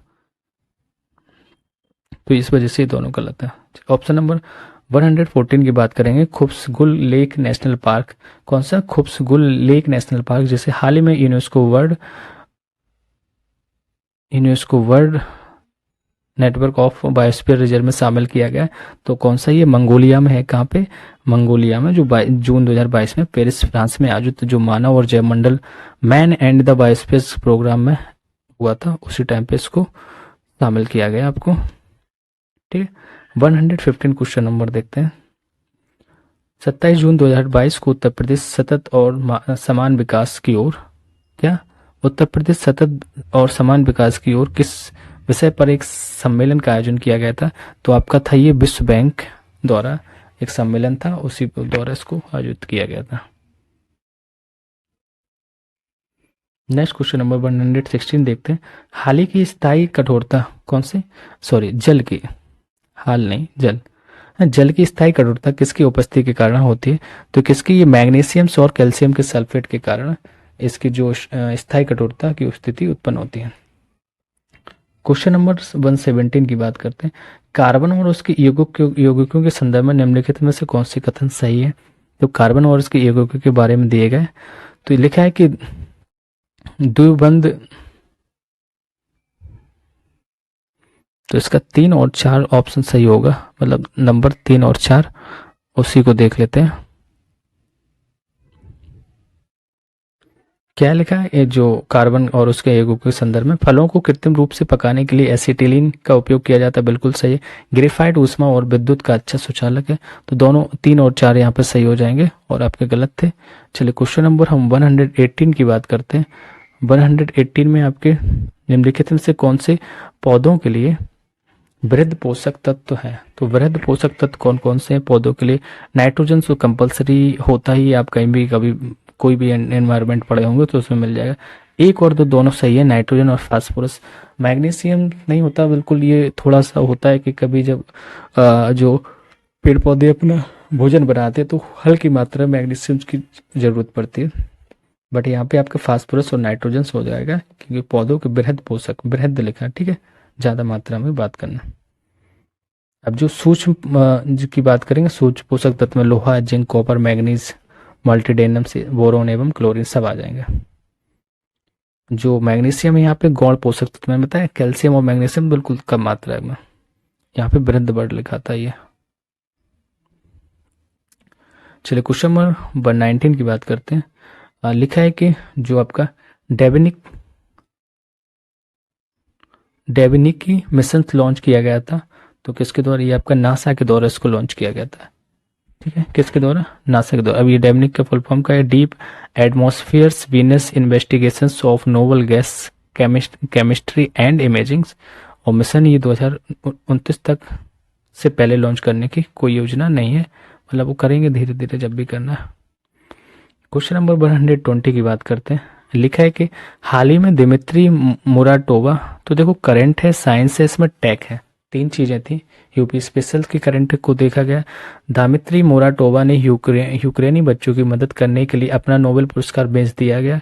क्यों बेच दिया इन्होंने? ये कहाँ की थी? तो रूस की थी, है ना, क्योंकि यूक्रेन के जैसे रूस यूक्रेन का जो युद्ध चल रहा है उसी के कारण इन्होंने अपना बेच दिया है नोबेल पुरस्कार, जिससे यूक्रेन के बच्चों की मदद हो सके। विश्व कुष्ठ दिवस, चलिए विश्व कुष्ठ दिवस मनाया जाता है, कब मनाया जाता है? जनवरी के अंतिम रविवार को विश्व कुष्ठ दिवस मनाया जाता है। तो कब? जनवरी के अंतिम रविवार को। 122 क्वेश्चन नंबर देखते हैं। आतिशबाजी की सामग्री बनाने के लिए, तो आतिशबाजी ध्यान देना, ये पाकिस्तान वाले अच्छे से जानते होंगे इसको, किसका प्रयोग किया जाता है। वो लोग वीडियो देखेंगे तो उनको पहले ही बता देंगे, नहीं नहीं ये मुझे आ रहा है ऑप्शन। तो ये श्वेत फास्फोरस का यूज करते हैं आतिशबाजी की। कौन सा? श्वेत फास्फोरस। नेक्स्ट क्वेश्चन देखते हैं। क्वेश्चन नंबर 123, पारे का क्वथनांक बताना है आपका। किसका? पारे का क्वथनांक कितना होता है? तो ये पारे का क्वथनांक होता है वो 357 डिग्री सेल्सियस होता है। कितना होता है? 357 डिग्री सेल्सियस। चलिए 124 क्वेश्चन नंबर देखते हैं। ये तो बिल्कुल छोटे छोटे क्वेश्चन हैं और टिक मार्क क्वेश्चन।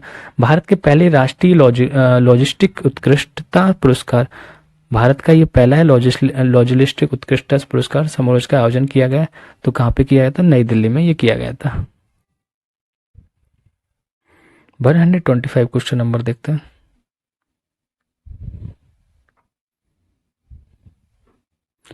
निम्नलिखित में से किन दो क्षेत्रों को उत्तर प्रदेश सरकार द्वारा इलेक्ट्रॉनिक्स मैन्युफैक्चरिंग जोन घोषित किया गया? तो किसको इलेक्ट्रॉनिक मैन्युफैक्चरिंग जोन घोषित किया गया? वो आपका हो जाएगा डी है यहाँ पे, ऑप्शन से डी, मतलब तीसरा और चौथा यमुना एक्सप्रेस पे और ग्रेटर नोएडा को ये इलेक्ट्रॉनिक मैन्युफैक्चरिंग जोन घोषित किया गया। मोस्ट इंपोर्टेंट क्वेश्चन है ये, इस टाइप के यहाँ पे पूछे जाते हैं। चलिए छोटे छोटे क्वेश्चन हैं और इनको जल्दी से टिक करके खत्म करते हैं। निम्नलिखित में से कौन कार्बोहाइड्रेट के उदाहरण नहीं है? तो जो कार्बोहाइड्रेट का उदाहरण नहीं है वो हमें बताना है। तो कौन सा नहीं है? यहाँ पे बी नहीं है, एक्टिन नहीं है, सुक्रोज होता है ना, लैक्टोज होता है, आपका सेलुलोज होता है, और ग्लूकोज भी होता है, फ्रैक्टोज होते हैं ना, और पॉलीसेकेराइड्स होता है, स्टार्च होता है, स्लोज होता है, माल्टेज होता है, बट जो एक्टिन नहीं है वो नहीं है। एक्टिन क्या है? ये ग्लोबल मल्टी फंक्शनल प्रोटीन परिवार से संबंधित है जो माइक्रो फिलामेंट का निर्माण करता है। कौन? एक्टिन जो था। चलिए next question number 127, carbon monoxide और हाइड्रोजन के मिश्रण को कहा जाता है? किसको? कार्बन मोनोऑक्साइड और हाइड्रोजन के मिश्रण को क्या कहते हैं? इसको हम सिन गैस कहते हैं। क्या कहते हैं? सिन गैस कहते हैं।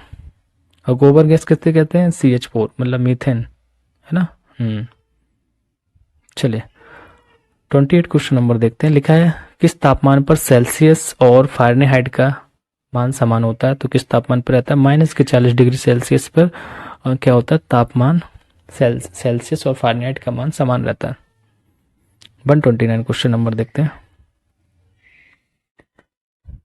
बेल्ट ऑफ 22 के संदर्भ में निम्नलिखित में से कौन से कथन सही है? बेल टॉप के बारे में बताना। 129 का ऑप्शन सी है यहाँ पे सही, मतलब दूसरा वाला सही है।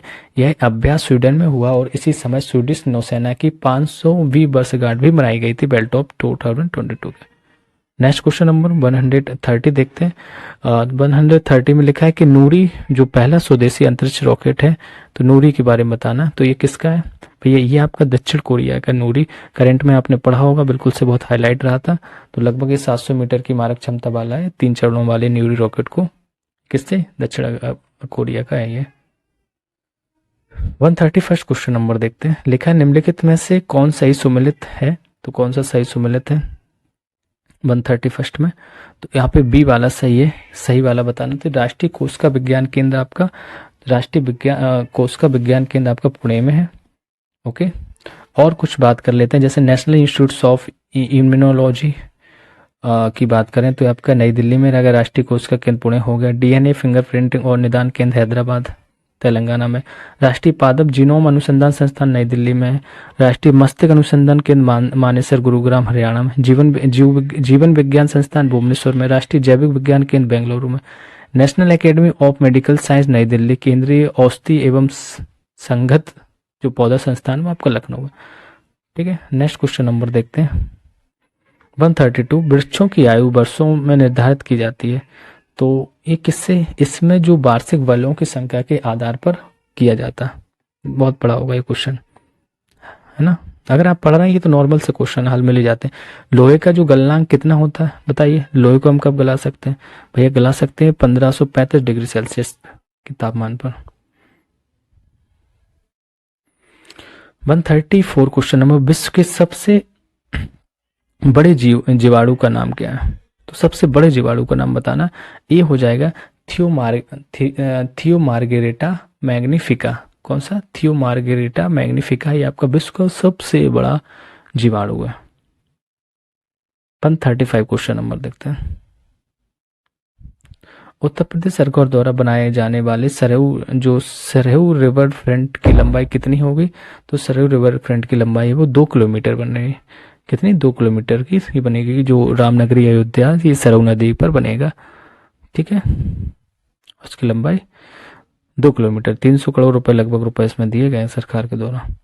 चलिए क्वेश्चन नंबर नेक्स्ट 136 देखते हैं। अरे भैया सरकार है इसमें तो देगी। निम्नलिखित में से किसमें प्रकाश की चाल सबसे अधिक होती है? देखो वन लाइनर क्वेश्चन चल रहे हैं, कुछ नहीं। पानी में प्रकाश की चाल सबसे अधिक होती है। निर्वात की अगर बात करेंगे, निर्वात में कितनी होती है? 3.10 होती है। पानी में 2.25 इंटू 10 होती है।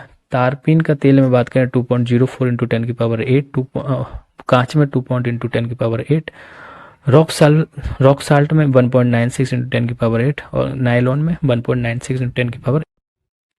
क्वेश्चन नंबर 137 को देखते हैं। लिखा है मिश्र धातु और संगठन दिए गए, तो कौन सा किससे मैच करना है वो बताना है। तो मिश्र धातु है, तो 137 का ऑप्शन सी इज राइट हो जाएगा। यहाँ पे पहले का तीसरा पीतल को जाएंगे Cu प्लस Zn के साथ में, और बी का पहला हो जाएगा गन मेटल है वो आपका Cu plus Sn plus Zn plus Pb हो जाएगा।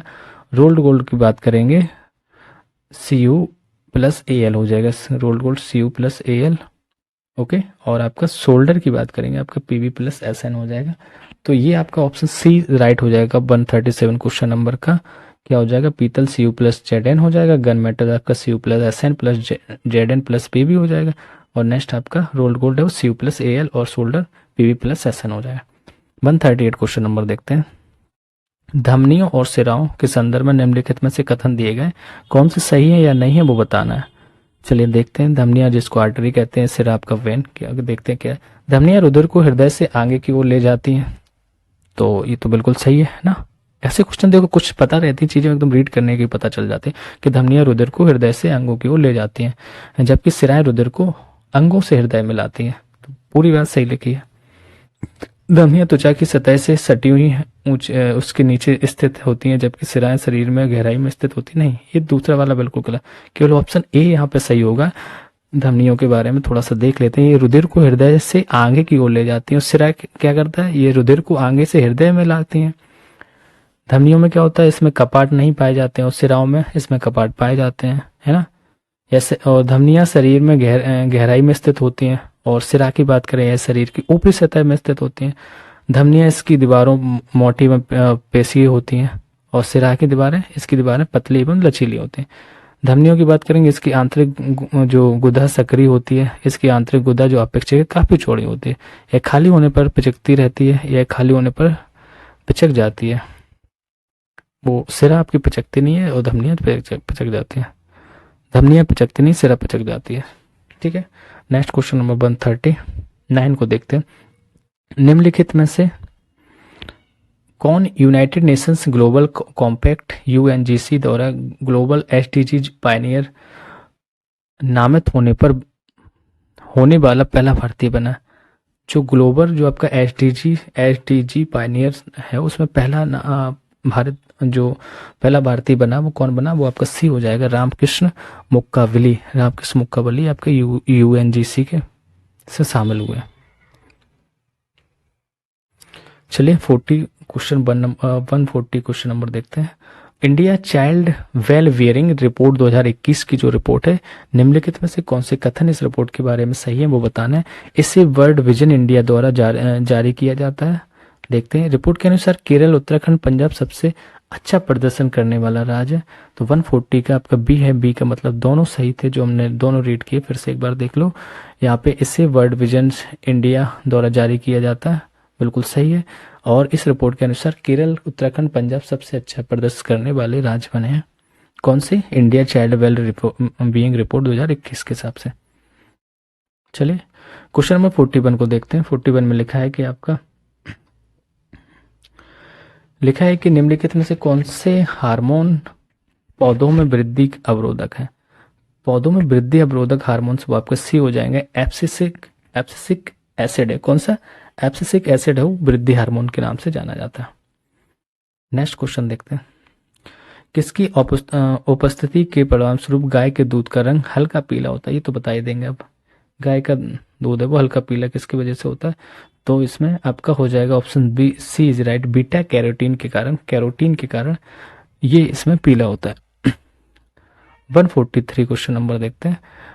किरण दिए गए खोजकर्ता कौन किसके थे वो आपको बताने हैं। चलिए देखते हैं, पता ही होगा ना। एक्सरे की खोज किसने की थी? एक्स जो किरण है, एक्स किरण, तो इसके विल्मन रॉन्टजेन ने की थी। तो यहाँ पे बी का जो ए का वो डी हो जाएगा, मतलब चौथा हो जाएगा। तो ऑप्शन सी इज राइट है यहाँ पे, और बकाया सारी चीजें सही है और मतलब यहाँ पे मैच हो जाएंगे। एक्स किरण की बात करें तो विल्मन रॉन्टजेन हो गया। गामा किरण हेनरी बैकरल्स और पॉल बिलार्ड थे। अवरोध किरण की बात करेंगे तो विलियम हार्सल, और रेडियो तरंगे हेनरिक हर्टस थे। नेक्स्ट क्वेश्चन नंबर हम बात करते हैं 145 की क्वेश्चन नंबर। निम्नलिखित में से किस देश ने ठोस ईंधन वाले रॉकेट जुजलाना का परीक्षण किया? तो जुजलाना का, और ये कैसा है? ठोस ईंधन वाला रॉकेट है। किस देश ने परीक्षण किया इसका? तो डी हो जाएगा, ईरान ने किया इसका परीक्षण। किसने किया? ईरान ने किया। नेक्स्ट क्वेश्चन नंबर 145 देखें। उत्तर प्रदेश के निम्नलिखित में से किस क्षेत्र को यूपी रक्षा औद्योगिक गलियारे के रूप में विकसित करने की योजना बनाई गई? तो कौन सा एरिया है वो आपका हो जाएगा? ऑप्शन बी है। बी में सारी चीजें आ जाएंगी क्योंकि लखनऊ, झांसी, चित्रकूट, अलीगढ़, ये पूरा क्षेत्र है आपका औद्योगिक गलियारा के रूप में इसको विकसित करने की बात की गई है। ठीक है, नेक्स्ट क्वेश्चन नंबर 146 की बात करते हैं। चलिए 146 क्वेश्चन नंबर देखते हैं। निम्नलिखित में से कौन जियोलाइट का एक उदाहरण है? तो जियोलाइट का उदाहरण बताना है कौन सा है? तो आपका जो हाइड्रेटेड सोडियम एल्युमिनियम सिलिकेट है। कौन सा? हाइड्रेटेड सोडियम एल्युमिनियम सिलिकेट है वो आपका किसका? जियोलाइट का एक उदाहरण है। नेक्स्ट क्वेश्चन नंबर 147 देखते हैं। धातुओं के संदर्भ में निम्नलिखित में से कौन से कथन सही है? तो कथन में बताने कौन सा सही है। 147 का सी इज राइट हो जाएगा। केवल दूसरा सही है कि धातुओं के संदर्भ में ग्रीनोकाइट कैडमियम का आयक्स है। किसका? कैडमियम का। ऐसे कौन सा? ग्रीनोकाइट। चलिए क्वेश्चन नंबर 148 देखते हैं। सर्वध्वनि तरंगों की आवृत्ति पारस होती है। तो जो सर्वध्वनि तरंग है ये पारस होती है। कितनी होती है? 20,000 हर्ट्ज से 20,000 हर्ट्ज तक। बिल्कुल ये पता ही होगा क्वेश्चन ना, ये तो बचपन से साइंस में पढ़ा होगा। चलो, India's moving gig and platform कौन सा? India's moving gig and platform economy report के संदर्भ में निम्नलिखित कथनों में से बताना कौन सा सही है? तो सी इज राइट हो जाएगा यहाँ पे, केवल दूसरा सही है। वर्ष 2029-30 तक भारत के गिग लेबर फोर्स के 2.35 करोड़ तक बढ़ने की उम्मीद है। क्वेश्चन नंबर बिल्कुल लास्ट पे हम लोग 150 बार क्वेश्चन नंबर पे आ गए हैं और लास्ट क्वेश्चन सही है, इसको देखते हैं क्या लिखा है। लिखा है कि बहु क्षेत्रीय तकनीकी और आर्थिक सहयोग के लिए बंगाल की खाड़ी में जो पहल है बिम्स्टेक के संदर्भ संबंध में निम्नलिखित कथनों पर विचार करना कौन कौन से सही है यहाँ पे? तो बिम्स्टेक के बारे में बताना, तो यहाँ पे आपका बी दिया गया, बी मतलब तीसरा सबसे पहले आएगा। लिखा है म्यांमार के प्रवेश के साथ इसका नाम बदलकर बिम्स्टेक कर दिया गया था, बिल्कुल सही बात है। फिर दूसरे नंबर पे आ जाएगा पहला वाला, नेपाल और भूटान को बिम्स्टेक के सदस्य के रूप में शामिल किया गया, बिल्कुल सही है। फिर दूसरा नंबर आ जाएगा तीसरे नंबर पे, बिम्स्टेक की पहली शिखर बैठक बैंकॉक में हुई थी, सही है। लास्ट में आपका आएगा चौथे नंबर पे, बिम्स्टेक चार्टर पर हस्ताक्षर किए और उसे अपनाया गया। तो ये हमने science and technology and current affair के कुछ क्वेश्चन थे, वो भी यूपी स्पेशल से रिलेटेड। तो ये पूरा टेस्ट करा दिया जिसमें 150 क्वेश्चन थे। आपके जो दृष्टि आईएएस का जो सेक्शनल टेस्ट है ये उसके बारे में था। तो आई होप आप लोगों को चीज़ें पसंद आ रही होंगी और अपने दोस्तों को इसको लाइक करें, मतलब शेयर करें, लाइक करें और इसको सब्सक्राइब करवाएं लोगों से, ठीक है। जिसको भी आपको पीसीएस 17 मार्च को जो देने जाना है, मैं सेक्शनल यहाँ क्वेश्चंस करा रहा हूँ, उसके बाद आपको एक फुल लेंथ टेस्ट कराऊंगा। चलिए, थैंक यू फॉर वॉचिंग।